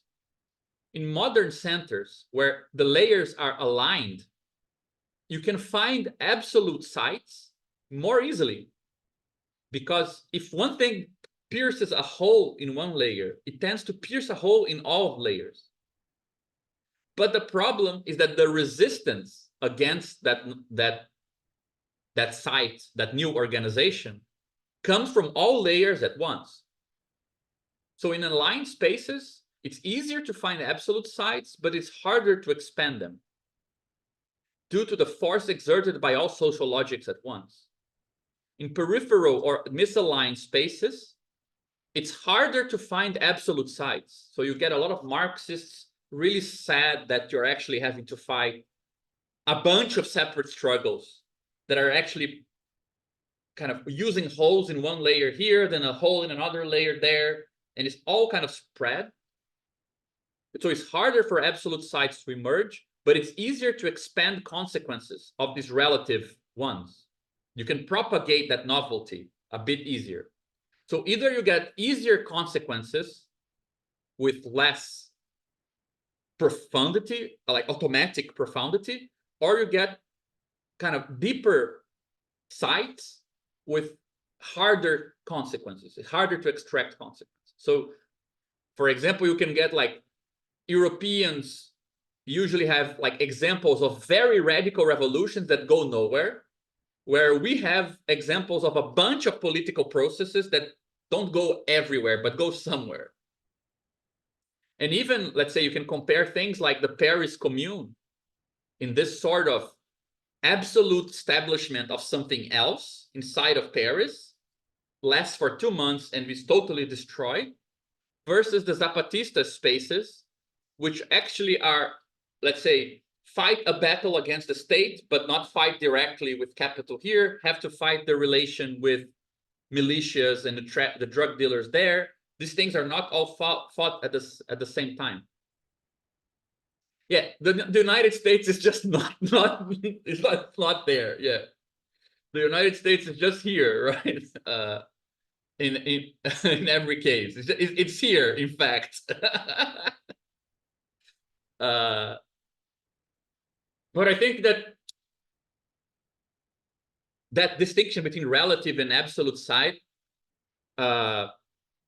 it's really good to start getting these distinctions, right? And you can actually start having a distinction between, let's say, peripheral and central struggles that face different logical resistance based on this.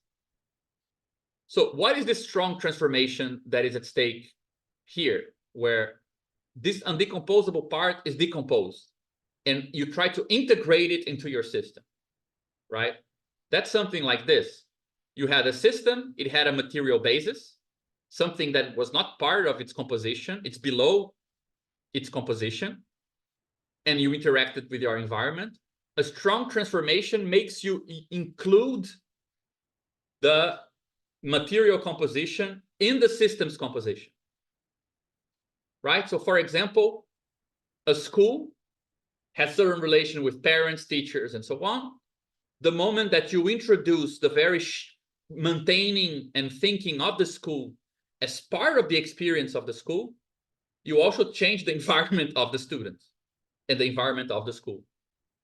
This is a strong transformation in the sense that something that was the material basis of the school is now included in the school. So rather than coming from the state, rather than coming from just the pressure of capital and just seeps below the surface, you want to decompose those processes and say, no, we want to integrate them into how we deliberate. We want to integrate them into how the school is maintained, how it relates to the community around it, and so on and so forth, right? Yes, but this is, Rafael said this, but that's pretty much a generic extension transformed into something slightly more material. And we can derive from this the distinction between three forms of transformation. The material basis can appear inside of the system, and it changes or augments the system and how it deals with its environment. We would call this a political experiment. The material basis can appear as an increase or transformation in the ways we intervene in the world. That would be a political intervention. So it appears directly on how you relate to the world. There's no organization, no new organization, nothing new in the environment. It's just a new gesture, to use Renzo's preferred term, that is bringing something to the surface that was already undecomposable or black boxed about the material structures of that world. But you can also get a political inquiry, which is when the material basis of some part of your environment starts to count with new affordances. You can afford new things in your environment. Of course, these three things are actually equivalent if you fixate on different parts, right? If you, rather than fixating on this system, I fixate here, it's actually the same, right? Or might be the same, I don't know. But you can see difference. For example, a new system of deliberation might be implemented in an organization, or you might start militant training or composing an organization in a new way to respect that material basis, right? Or a new form of discipline. That's experiment.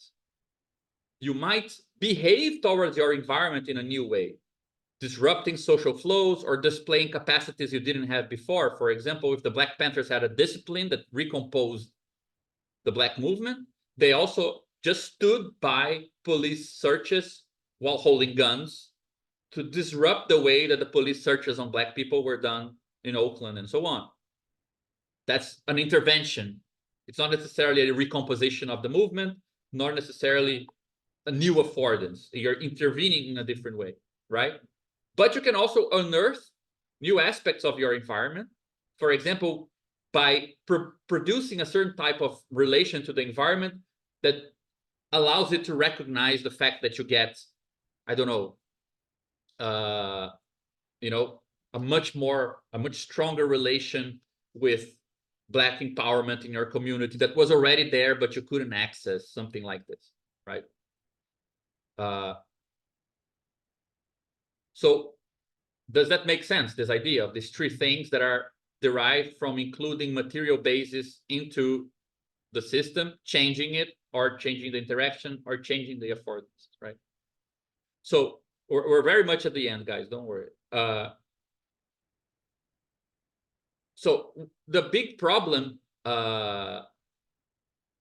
is, of course, that this is local, right? So, for example, you can think of these things happening at a local level, just a system interacting with its environment in a new way due to the integration of something of its material basis on its form.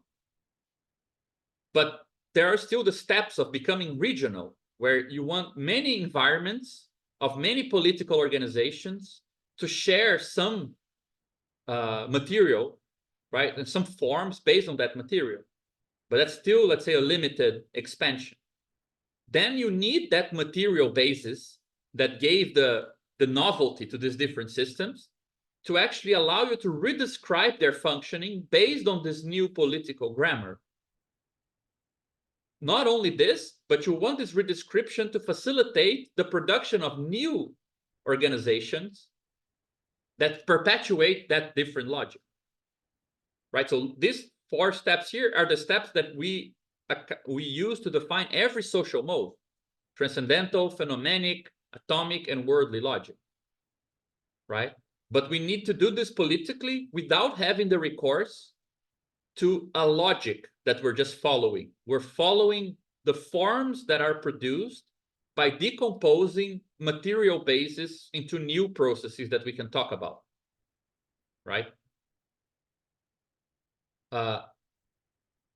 So this, just as a side note, though it won't be the core of what moving forward, this allows you to allows us to define an alternative to the mapping out of experience, because rather than mapping from experience to try to see the whole world at once, like we saw before, we can try to produce an arrow that will see the world from the point of view of these experiments, for example, right? So you will take all these different experiments from these different points of view, from the different systems, parts of the environment that affords us new things due to that transformation, and you can try to picture a world that is constructed out of these invariances or these instruments or investigations, right?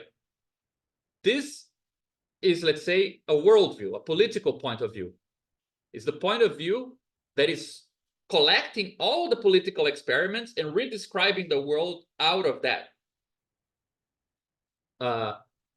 What is interesting in this that we haven't shown, but I think that Badiou starts to show in the chapter on the theory of points in Logics of Worlds, is that this picture here can actually recover more about the world than the mapping. So if you define properly how to build a worldview out of perturbations in a system and in an environment, this thing here can have a better relation to this than this thing here. Because you're not actually starting from experience and how the world deformed you. You're starting from how this perturbation affected something outside, and the list of these perturbations is the thing you're using to build this thing. And that perturbation is not an experience, right? It is more like an experiment. Just a question. When we say that we redescribe the world from the perturbations that happen, it's something that is projected into the future, right? Like, what can the world be like? I think that Or- as well, but it can be the present. For example, going back to the example of the school, right? Like, from experience of a student in a class, like Rafael always tells me this, that when Rafa is here talking to the students, he tells the students, you know, this thing is like a prison, right? You know, like my behavior has something to do with the police, right? And they probably say, yeah. The moment that you actually perturb the school and the police appears, I think Rafa would be vindicated. Like, I told you, like, that's a better description of what's going on than the one you got from your experience. That's part of a political worldview. And that's actually politics touching on the real better than experience. So I think it has something to do with the future, because once you know that the school and the police have something to do with each other, it's easier to imagine a school that has nothing to do with the police. So it also opens up something else. Because if you think, no, but this school has nothing to do with the coercive system, you don't need to think about the future, right? It's not a history of experiences, but it is it's a catalog of experiments, right? If experience is this, and experiment is something that includes this material basis here in this perturbation, right? Then the worldview is connected with the experiment, not connected with the experience. Okay.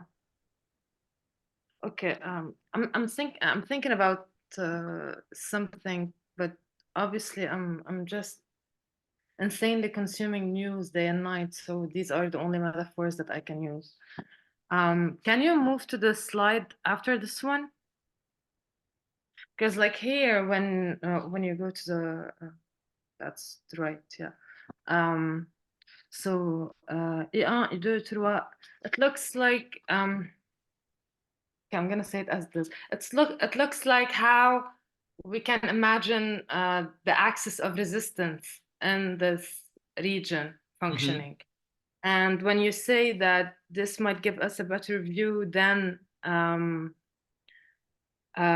mapping, I'm wondering if this has anything to do with when we say that we adopt the point of view of the organization to try to Mhm. make sense of the logic adopted by here you go, adopted by these organizations. So I'm just trying to see if this is something relevant or it makes sense, or I'm Yeah, I talking think about I think it has a lot to do with that. So for example, if you let's compare this crazy image here with like okay, I won't be able to draw it with blue, but this is like the regular blue system with the green environment, right? So it's just a social object. It has no politics. And it has no politics in the sense that there's nothing about its material conditions of existence that it is investigating. It's just forgetting about it, right? And it's just going to his job, going to school, talking to people, whatever. So you get a bunch of these. it's not political as long as it doesn't intend to change the world, but if it intends to keep it as it is, it's still not political. Yeah, because the distinction here is just that distinction that I proposed before, that I'm defining political when there is a black box, something that we cannot talk about, we cannot organize. It needs to organize itself by itself. There's nothing we can do that touches on it. The moment that we try to organize this thing or use its logic to reorganize what we do. So if you don't change anything, if you do exactly as you behave, and you're not trying to make visible something that was invisible, use knowledge from something that was considered ignorant, use forms of relation or recognize the value of something that was considered invaluable or lacking value. I mean, you might be using political terms, but you're not reorganizing anything based on this. Of course, there are many ways of reorganizing something that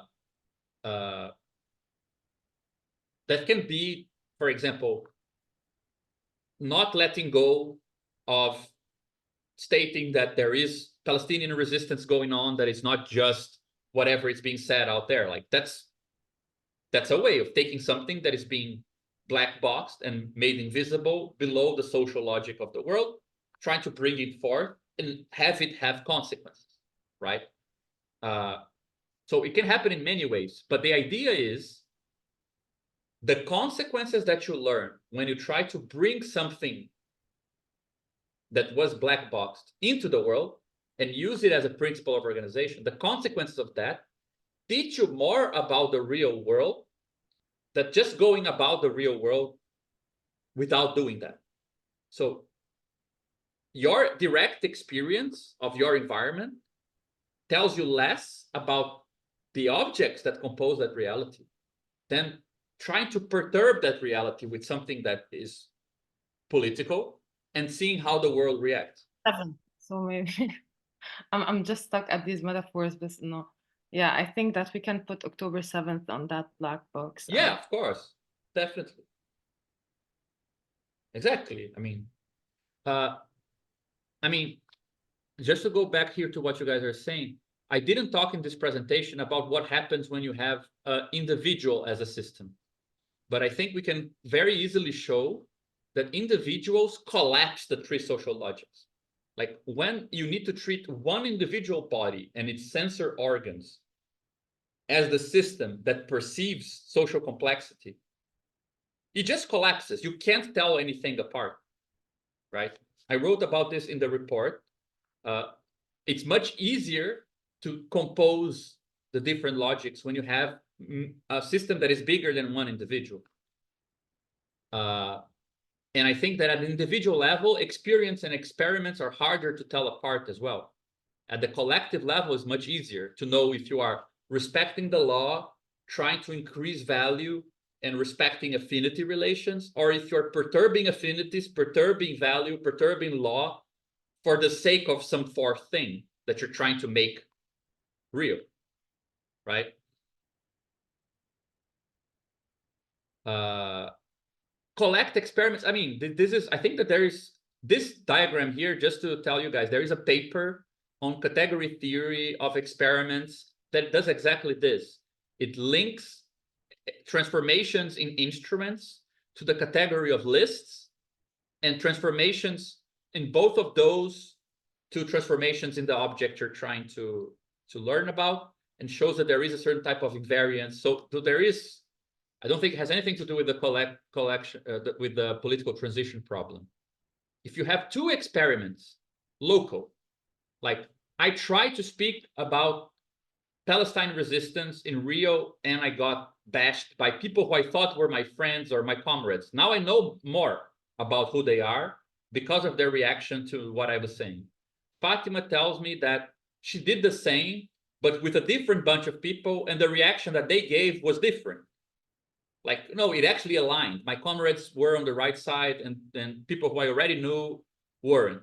Her face says it all, but that's not what happened. But anyway, if we get together and talk about it, how can we square the fact that my perturbation produced that effect, her perturbation produced that other effect? If we come up with a description that includes those two perturbations and accounts for both of them, we will be having a better description of the real world than if we just had interactions that respect law, affinity, and value on both sides. So it's not exactly that we are imagining a world that could be, but rather we are just managing to look into the world. Yes, at this point, I mean, of course, if you know the world better, it's easier to imagine another world as well. But the worldview is let's say, it's the idea that real political science is done by gathering political action. It's not done by sitting and imagining, right? So the political science of what's the real social world, right? You can produce that out of trying to compose and understand and take seriously. This is exactly what we try to do, right? Trying to compose and crystallize a bunch of different political experiments, taking them all seriously, and seeing what must the world be if all these political experiments are to be taken seriously at the same time. It will give you a description of reality that is very different from the description you get from any particular experiences or point of view, right? Yeah, exactly. I think the idea of necessary and possible is also very good. It's a pity that Dennis needs to leave now, because perhaps it's a good thing, because this way I can introduce the thing I'm the least comfortable with without him judging me. But it's also the most, I'm gonna finish on these points now. I think there's only 5 slides, guys, so don't worry. But it's also the core idea I wanted to get to, and that it depends on everything we said thus far. So we can now define a concept which I think is very important, and it's kind of out of fashion, which is the idea of political basis. And we can define a political basis in the following way. Say you have a political process, a political organization, and this is the political organization's environment. We will call the basis of the political movement or the political organization any system that, if I fixate on that system, the system still looks at the original organization as being political. Whereas if there is another part of my environment that when I fixate on that part, it doesn't see me as political anymore, then it is outside of the political basis. So an example to make this clearer, say this is a Cozinha Solidária from MTST. So it's one of those popular socialist kitchens we have here in Brazil. Say that they use as a supplier the small agricultural movement, the peasant agricultural movement, as a supplier of the food that they serve in the popular free kitchens. From the perspective of MPA, the popular agricultural movement, they also see MTST's kitchen as being political. Now, say that MTST uses just a supermarket to buy the food that it's going to serve. From the point of view of this fella here in the supermarket, MTST is just another buyer of food. It's not political. It doesn't matter if it is political. Whereas for the agricultural movement, it does matter. It gives them more affordances, right? The fact that MTST is a political kitchen, then it gives the supermarket, when they look back at the kitchen and say, yeah, I sell to customer 1, customer 2, I also sell to MTST. They are just another customer. Their money is as good as any money. Whereas for the agricultural movement, no, selling it, supplying it to this kitchen actually makes a difference. So in this sense, you would say that this movement is in the basis of the MTST kitchen, whereas the supermarket is outside of the MTST basis, right? So this gives us different ways that political organizations can form or not form an ecology. You can have a political move or organization whose environment is totally separate from another political organization. I call this isolate ecology. You can have political organizations that have overlapping environments, or they do share an environment, but they don't share any basis at all. So what does this mean? I have a basis, a bunch of people who see me as political, but the other political organization doesn't see me as political. Like when they look at us, they see just a social group, right? We can have, that's incongruent ecology. So for example, we can be fighting on mode A, like against segregation, against, gender discrimination. They are fighting against the police, or they're going on a strike.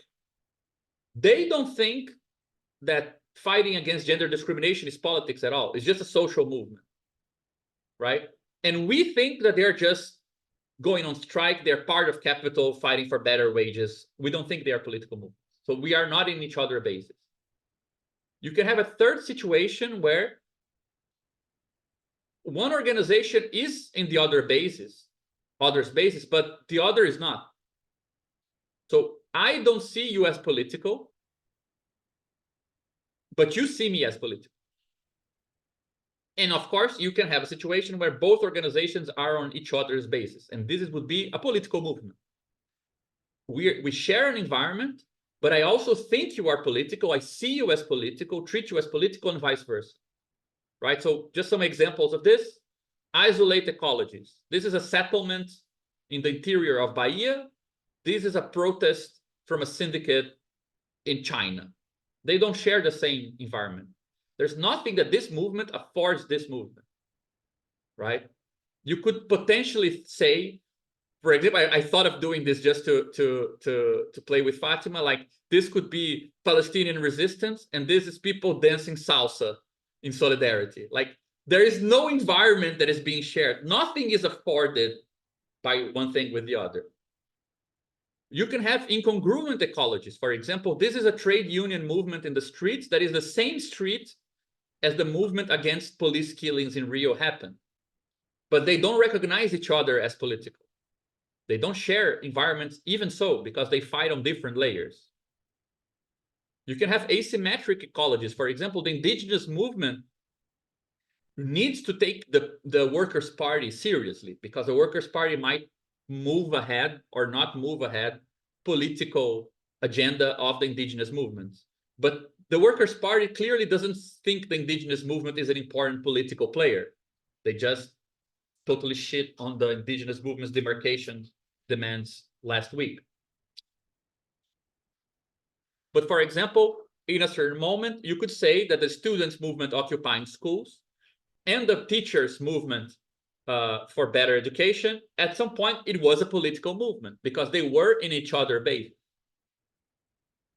Right? They see each other as political, and they benefit from the political affordances that one gives the other.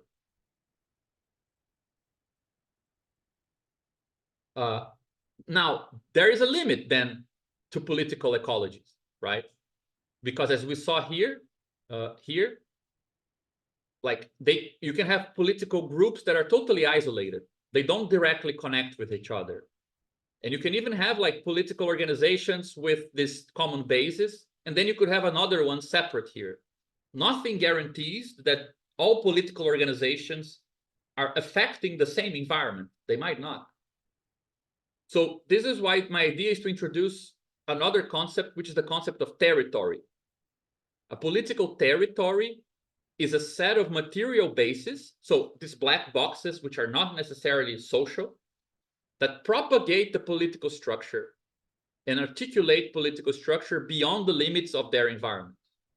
So say you have a system here, right, interacting with an environment and another one here, they might remain disjunct, but they share a territory. It doesn't need to be land. I know the word territory brings us back to land, but it can be land, and it's usually the best territory, but it can also be other types of territory. So this is how we get back to the theory of material basis in social worlds from the beginning, when we said, well, capitalism propagates itself through material means. Well, we want to know how politics propagates itself through material means. Like our environment is restricted, but I want my politics to go further than my environment, right? So we can distinguish two types of territories. Passive territories, which is territories where you can record things and retrieve things. But the territory is just there, like a database of political history, or if it is, let's say, a place that helps to reproduce laborers, for example, it's the community where we live, something like this. But you can have active territories where they're not just passive or just kind of just there, but they actually facilitate more political organization. They make political organization cheaper, so to speak. Does this has sorry, I'm jumping like that. Does this have anything to do with like the common spaces for organization and Brazil?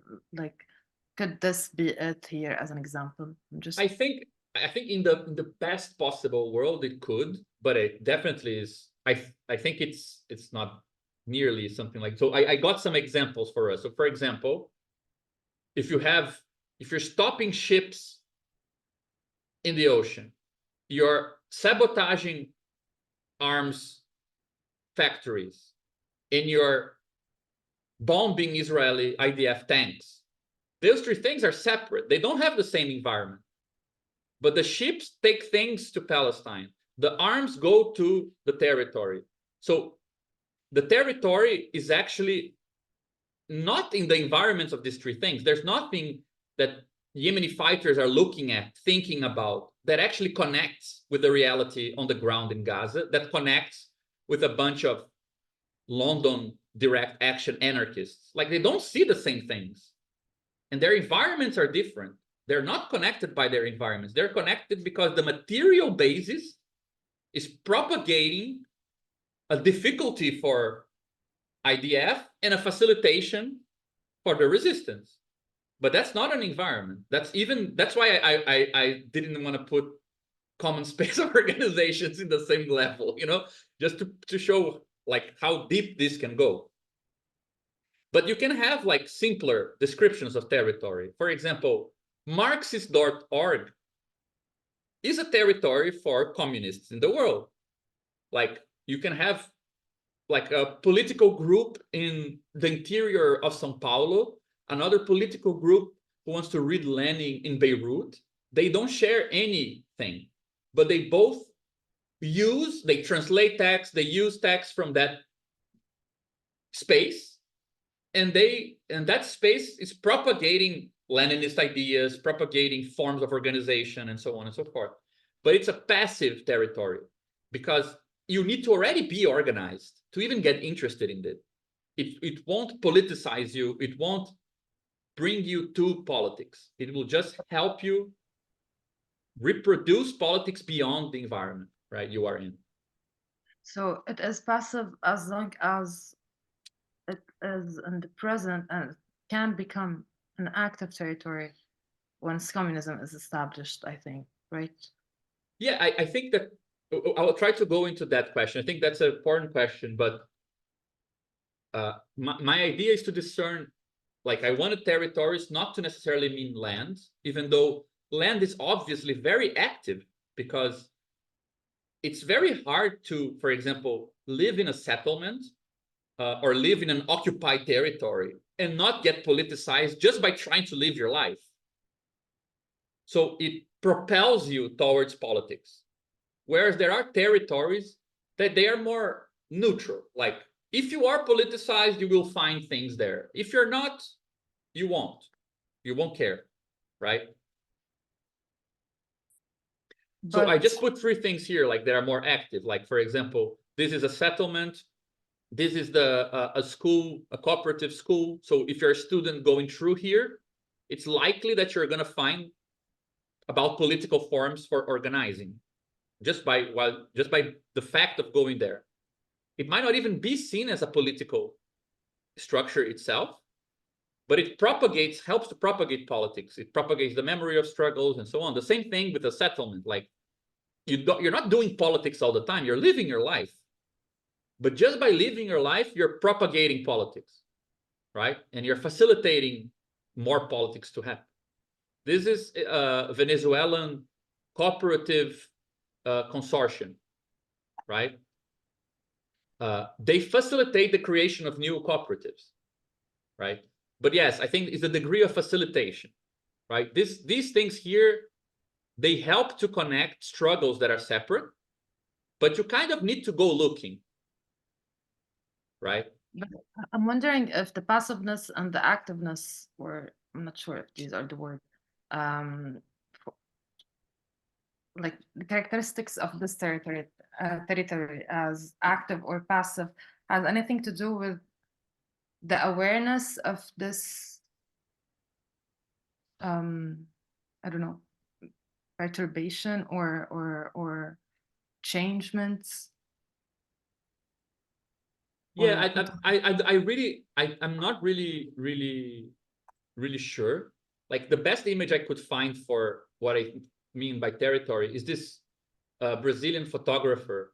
He photographs Brasilia, and these are the paths that people made, because Brasilia doesn't have sidewalks. You see, like, there's no place for you to walk. It's just streets and then the grass. So people start walking here, and then everyone threaded this path. And now the path is written on the ground, and it facilitates your walking, right? So it's like, it's such a threaded path that it left the material print, and it teaches you how to walk.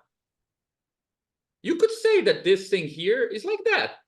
You get a bunch of information that can help you do things, but they are a bit more passive because they don't teach you so actively. You kind of need to be looking. It's more like, this is information. This is like your life and the pedagogy of politics are more connected. You're trying to walk, to go somewhere. But if you go through here, it's more likely you're becoming politicized, right? I think that in this sense, Palestine is an unbelievable kind of example of what territory is, because you can do, like, they try everything. The more they try, the more politicized it becomes. So it stores politics beyond death, right? It's like the ultimate image of this. So I think using tunnels as a metaphor when talking about territory. I should have added a tunnel here instead of this. It would be perfect. Let me write this down so I don't forget. There's a study by someone where he uses this also territorial. He talks about the territorial and sub-territorial Nakba. And then I was thinking there's a third layer that is the life that cannot be lived above the earth, and the dead people under the earth, but also a few kilometers down, or like few meters down, there's the tunnels where the future is being manufactured. That's an amazing image. That's really, really good. And again, it's not just strategic. It makes life viable, right? So it's a connection between reproduction of life and reproduction of politics, right? This, I think, is that's why I would separate these two types of things. Here, I think life is not concerned directly. You don't need this to live. You don't live better because you do this, right? Of course, if everyone has means to build engineering equipment, Sci-Hub would become more part of life. It would become a more active territory. Like, why would you buy that? Just go on Sci-Hub and download engineering papers and build your own engine. Then I would pass this to the bottom. But if it is something that, let's say, is not mixing reproduction of life with reproduction of perpetuation of politics, I would separate it from the active territory. But this is the last concept we need to define political transition in a communist society. So say, right, we have an environment with many political organizations that share their own environments, right? We have an ecology, sorry. So this is a political ecology. Many organizations, they share their environment. So this is an ecology, and it's separate from this other ecology with other political organizations that relate to each other. Territories can connect them, meaning there are things that reproduce life or store information that they can access even if they don't connect directly to each other. So for example, it does take a very complex anarchist ecology in the UK to sabotage arms company. And here you have the Palestinian resistance. They're not directly in contact. They might not even know of each other properly. They might have wrong ideas about each other. Because from how this is composed, these are just fucking UK brats. And from where they are, they're just fetishizing them. But the propagation of the effects of that territory, right? Changing the material relation of what gets to be shipped to Israel or not, will connect it to struggles materially, right? So is it like changing the material relations in order to build social relations between these two separate territories? Yeah, exactly. So this is, for example, where solidarity would start getting a meaning. Of course, solidarity can have a meaning inside of an ecology, but like the most robust solidarity that is built through construction of territory, right? Things that make a difference to many political ecologies. Now, if this is a passive ecology, say if I have a new system that is being born here, it shares this territory. If it is a passive one, it might just be a regular social system. If this is an active territory that forces, like facilitates us being political, there is a bigger chance that this will become a political organization. Right? So for example, this is a system of cooperatives in Venezuela. This is a system of cooperatives in Colombia. People are organizing a new business. Well, if they share the territory that the consortium of cooperatives allows, there's a greater chance this will become a cooperative itself. Right? So we call this thing here, this bigger thing, which is beyond an ecology, a political construction. So ecologies are not the end, like, oh, just think about the ecology. Well, ecologies can be totally separate. You still need something more strong to connect them. That would be a political construction, right? If the territories are active, they will make the cost of politicization to be low. So for example, if you have a bunch of schools being occupied in São Paulo, schools being occupied in another state, if now we try to occupy our own school, there's a greater chance this will be easier to do. No, you're exactly right, Rafa. I took this. This is how Teia dos Povos works. This is exactly what they do, right?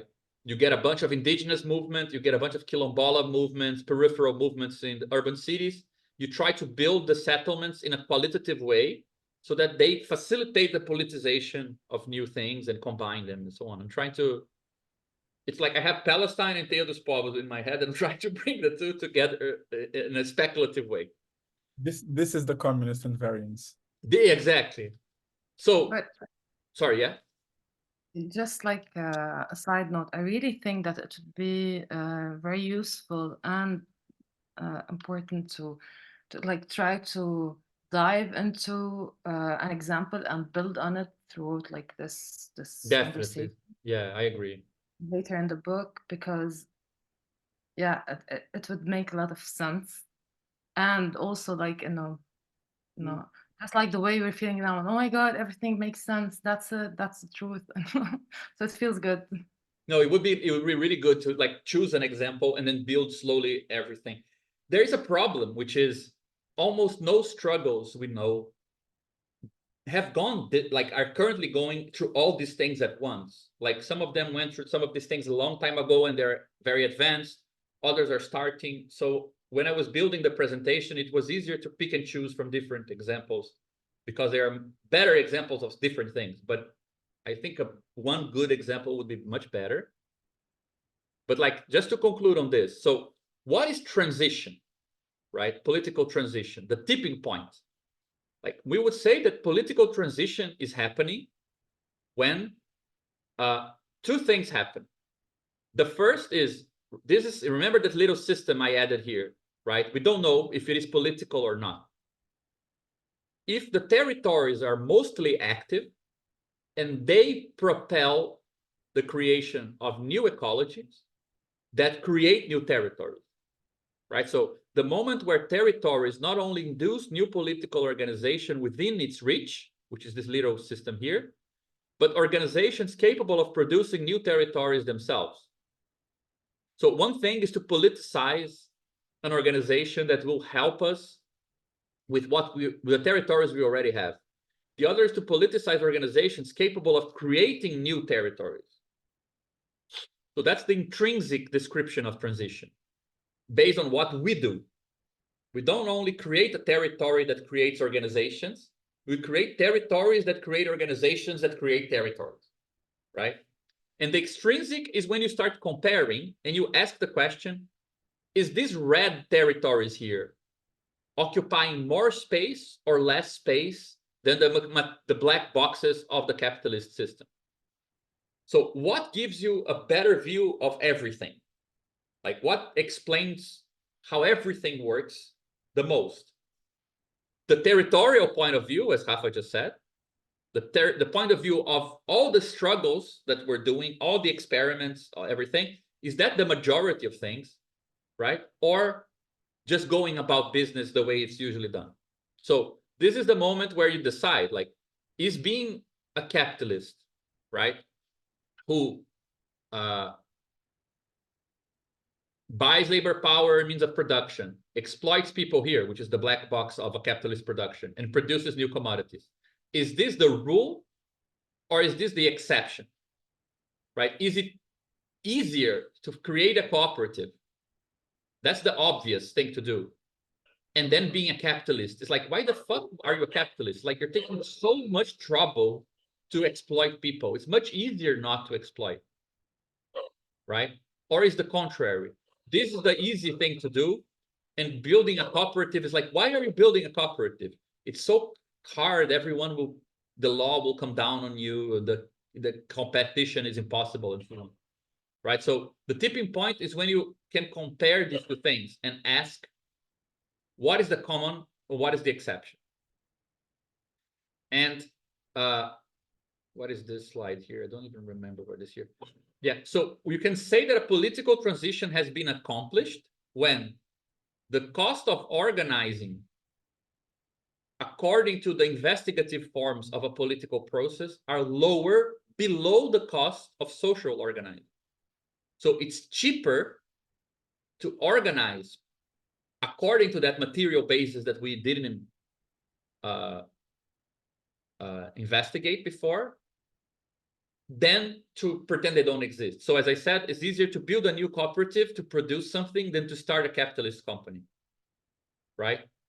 The second, when the shape of the social world is conducive to the political forms that was previously exceptional to it.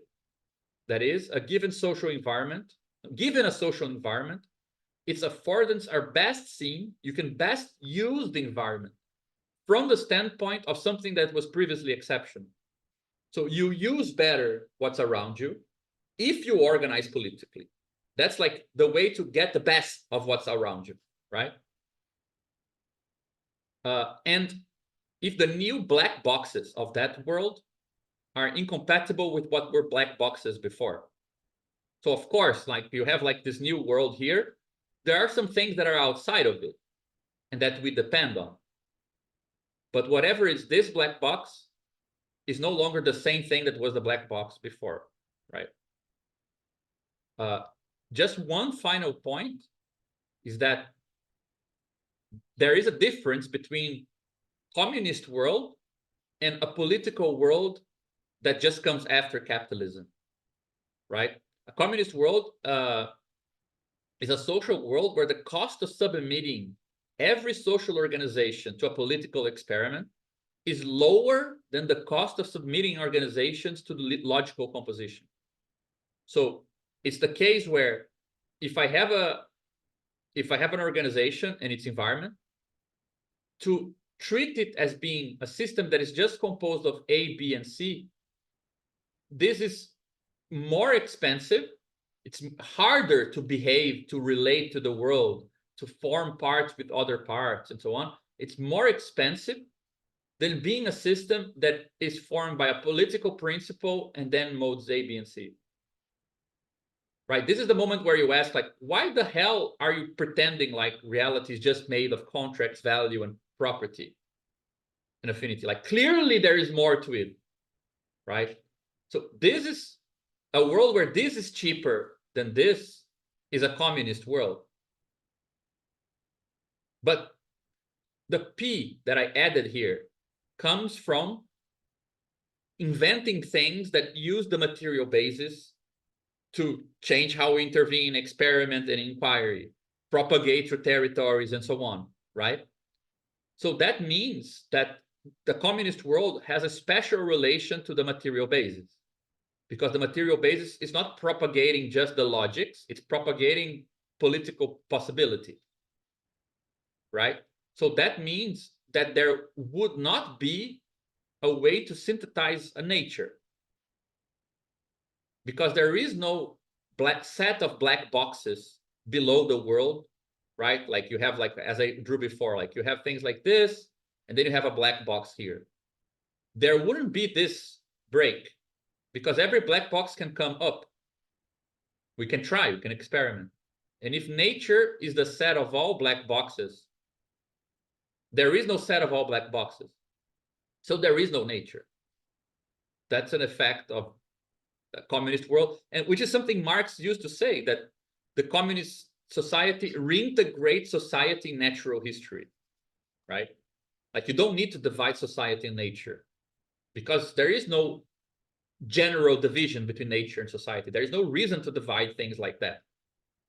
So given our definition of nature from the first lecture, the first presentation, we can conclude after all of this, and because of the concept of territory, propagating politics, blah, blah, blah, blah, blah, that a political world where doing politics is always less costly than just doing business, that it follows from that you don't have a concept of nature. Nothing appears as nature.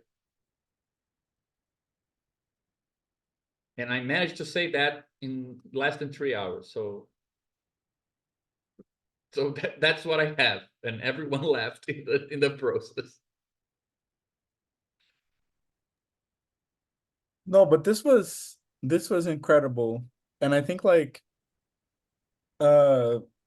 especially this ending, and a pity for those who left, but I'm sure they will watch in the YouTube. I'll need another 40 pages on the report to Yeah, to put this out there. Yeah, because I think that a lot of more precision is available from this environmental logic to think even the endpoint, you know, what does the communist hypothesis imply, what type of wager it is. I think this this inversion in the end is very important, because it gives a bit more clarity and precision to a series of discussions that we're a bit on the vague level. So I think it was Yeah. really, it's really helpful. And at least like, it seems that, at least for me, so this is like, when you see that politics is about constructing these territories that are more conducive to politics, you get a different picture of the social world. And I think having a clarity on what this inversion implied is something that I think is achievable here. You know, I think Yeah. at least I think so too. I think that what we drew as the org in the monster diagram, it's actually a confusion between the very concrete construction of that worldview out of political experiments, and so it's a mixture of this political view that you get all these experiments, and then how do you look at all of them at the same time? Well, that's a political view, but it's what Fatima was saying. There's something missing about what you're constructing. It's just a view of the current world that is richer. It's not enough to actually see more than what's there. It's just seeing better what's there.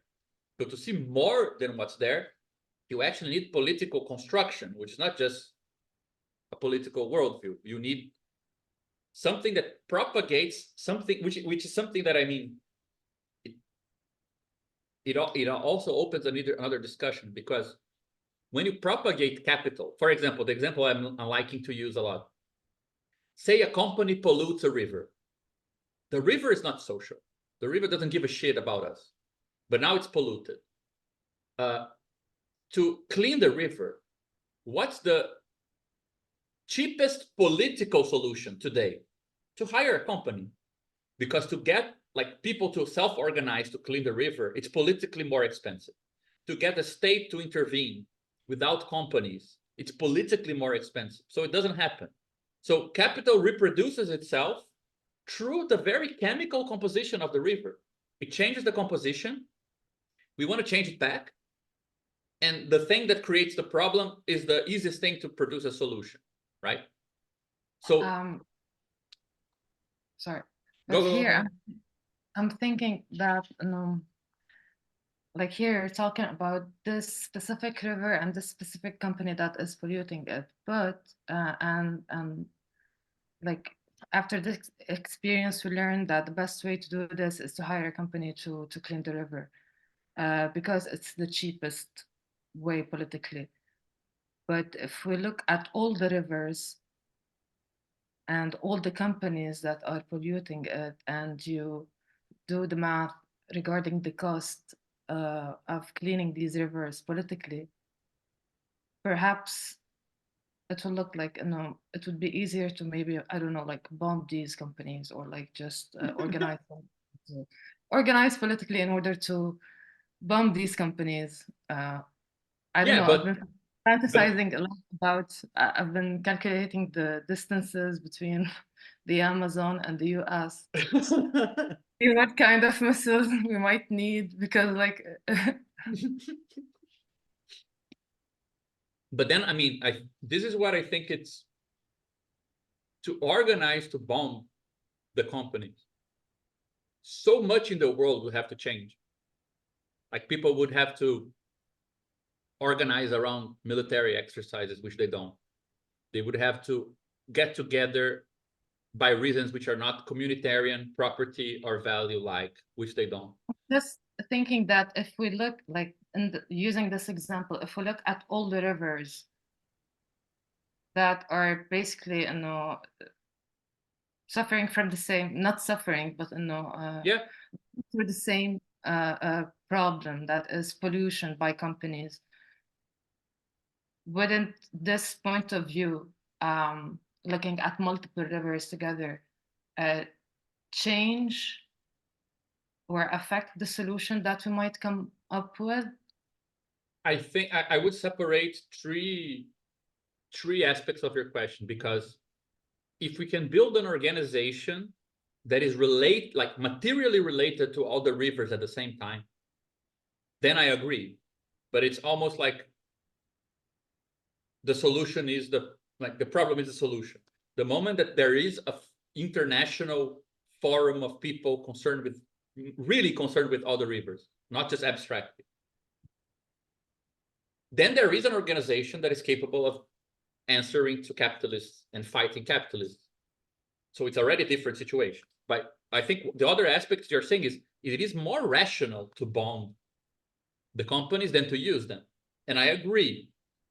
But reason is a point of view from kind of outside of everything. It's seeing how things could be. It's not counting the organizational cost. How many things would have to change to do what's rational? Sometimes too many, right? So if we wanted to do that, we would have to go against the current and sabotage and betray our family and become illegal. And the stakes of doing that would go really high. So when I say it's cheaper, it's not in the sense that it's rational. It's just the sense that less things need to change organizationally to deal with the problem, right? And the fact is that today in the world, it looks like that for every river, less needs to change organizationally to just hire a major company to clean it. But my example in that point was just to say that rivers perpetuate a logic, right? When they're polluted in the capitalist world. But what does it mean for a river to perpetuate something which is not a logic, which is a political form, right? It's something of a totally different kind of connection to material things. Like when politics is carried over through material things, it's not just a logic of dealing with things that is being propagated, right? So for example, if we sabotage the company so that it doesn't destroy the river, so the river gets cleaned and a village 1,000 kilometers away gets better water, nothing that we did makes them act like we act. They're not going to start sabotaging because of that. They don't even know we sabotaged, right? Whereas when the capitalist pollutes the river, across the world, somebody else can hire a company to clean the river because the river connects capitalism up in the river with capitalism low in the river. So what does it mean for politics to be propagated through the river? It's different. It's a different type of thinking. And I think that, of course, there are political goal has something to do also with freedom, with living better. So those things arrive at other places.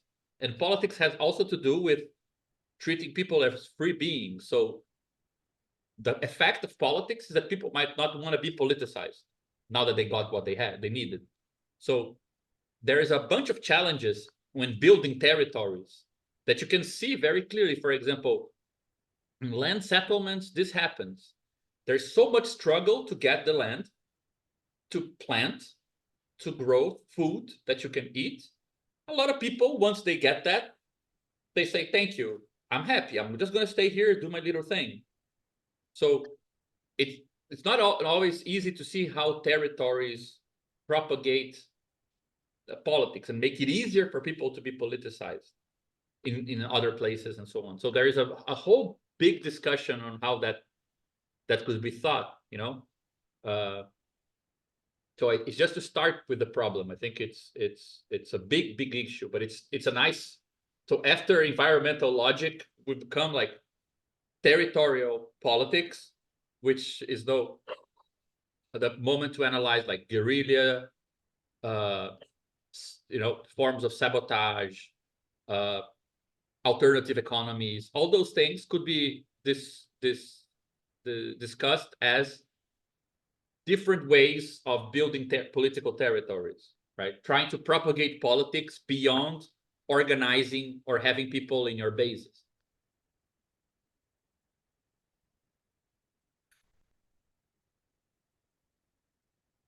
So that's the next step. just studying that. It's really simple. Yeah, that was really great. Do you still have your PowerPoint open? Can you share the screen again with your sure. notes on it or without it? I have it here, but the notes disappear. Ah, okay, so just forget about it. Okay. really happy about the amount of photographs I used. It was like That was such a great presentation. Really pleasing. yeah, today I think it was less arid and like cold than usual. Hopefully it worked. But yeah, I'm thinking about, I don't know if like throughout the process, I think it would be interesting to I would be happy to do this, like, and discuss it with you and other comrades, to delve deeper into the history of Palestinian resistance, like going 100 years back, maybe more, and like, especially after Mom's work on the history of confrontation here. So yeah, and I'm not sure if this could be tied to fossil production and fuel and like. Mhm. So yeah, like it would be interesting to have examples like well explained and developed throughout the book from maybe two regions. Like if we can do something related to this in Brazil and here, especially that how it appears, it's very different and like the same, but yeah. No, I think it would be amazing. And I mean, I think it's something we need to have a conversation about the book only about that. Like once we finish talking about the structure of the book, I think we should stop and talk about what examples we can think of that could cover the whole book, you know, that we can build on it from the beginning on end. Like that would be a really good moment to like. I think the sections where the environmental logic will be discussed, like, is the place where you can go over the history of these movements, or like the history of the left and the Levant and in Latin America, I don't know, or in Brazil, and to look deeper into these social movements.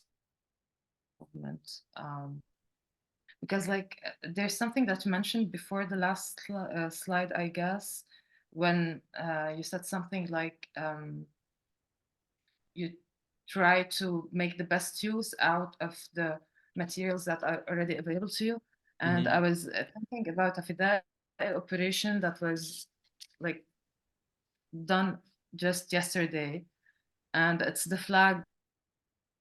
It's just that, as usual, when you walk around the West Bank, a settler sees a flag, a Palestinian flag, and tries to Yeah. take it up. So people decided to put a bomb, Yeah, I saw that. an explosive. So yeah, no, that was one way, and the way they filmed it and they documented it, it's this, yani, very similar to the way they did, Al-Qassam did in a very big operation in Gaza, and that was for like one settler, you know, and like people were mentioning a lot how it was filmed, how the people who worked in it, you know, like, and I think, you know, it would be interesting to also look at different kind of these resistance operations that are done and how it develops and how, yeah, the constraints when you were saying that, and there's one ecology and another ecology, and there's like something in between that's trying to build a system. And I was thinking of like the different resistance factions in the West Bank that basically cannot coordinate and organize together because of all the settlements that are in between, and because of the hyper securitization and the presence of PA and so on. So I was just wondering if, like, using this environmental logic, one could make more sense of, like, not only going as far as the UK, as much as I think, you know, it is necessary, but also like looking at demonstrations in Jordan, but also almost complete but symbolic demonstrations that were taking place in Lebanon at the time, where there's like a whole front open. And yeah, trying to understand this solidarity, like moving from this concept of solidarity, and like what's going on in Colombia now, as much as it is important because it is like a real students movement that is organized around solidarity for Gaza, where no university anymore stands. Yeah. But also, like all these comments on dancing or like the political discourse they're having or so on. So yeah, it would be No, interesting to. I really think we should choose few examples and go deeper.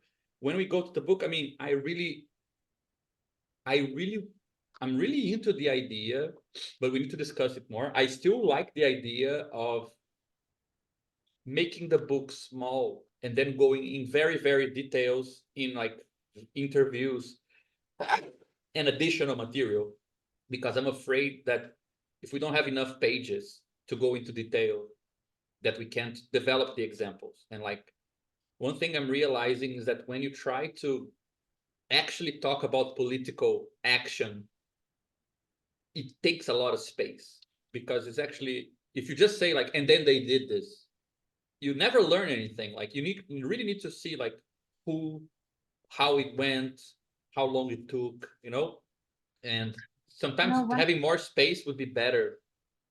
one thing I keep thinking about and like struggling to put in clear sentences is that like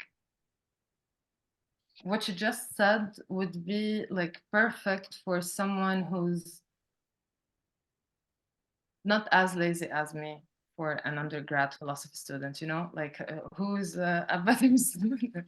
But I'm also thinking about all the organizers, communists, like people who haven't read much theory but could use this vocabulary, Yeah. because not all the people are going to read Badiou and Yeah, more definitely. after this book, but they will make maybe more sense of the world using this grammar. So that's why I think No, we definitely need to quote benefit a of lot of examples. this, to be better to delve into some examples, and this will also answer who are we targeting, like who are we writing this book for, and how. Yeah, it's gonna be out in English by Verso. We will be organizing events around it in Europe and Brazil. I'm thinking about Lebanon and the region here, the Arab-speaking region, and using such examples would somehow break the barrier of language until it's translated and so on, because like people will make sense of this. And also like when it's out in English, but I don't know, you're going to Rio Branco to organize an event around this book. So like. But there is an organizational issue there. I mean, we can talk about more of this later, but I really like also Vitor's idea that like key chapters should have questions at the end. Like, which movements do you know? Like, which political examples or experiences that have to do with this, so that we can also make the book, not necessarily because we already gave the example, but because we like invite the reader, like we ask questions in a way that facilitates people coming up with examples. Because if we make the book very big, it's going to be hard to translate it. If the book is small, it's going to be easier for us to translate it into other languages. So there is also that thing to think about, like keeping the book short allows us to translate it easier. But then we cannot be so comprehensive with what we say or the example. The other article and pieces that we said we might be producing around the book and podcasts and interviews and so on, like that are going to be featured either with Verso or other platforms. Yeah. And it could be one place to try to definitely this grammar to describe and talk and analyze like social and not social, political movements and political. Yeah, but I mean, I'm just gonna stop the recording here, but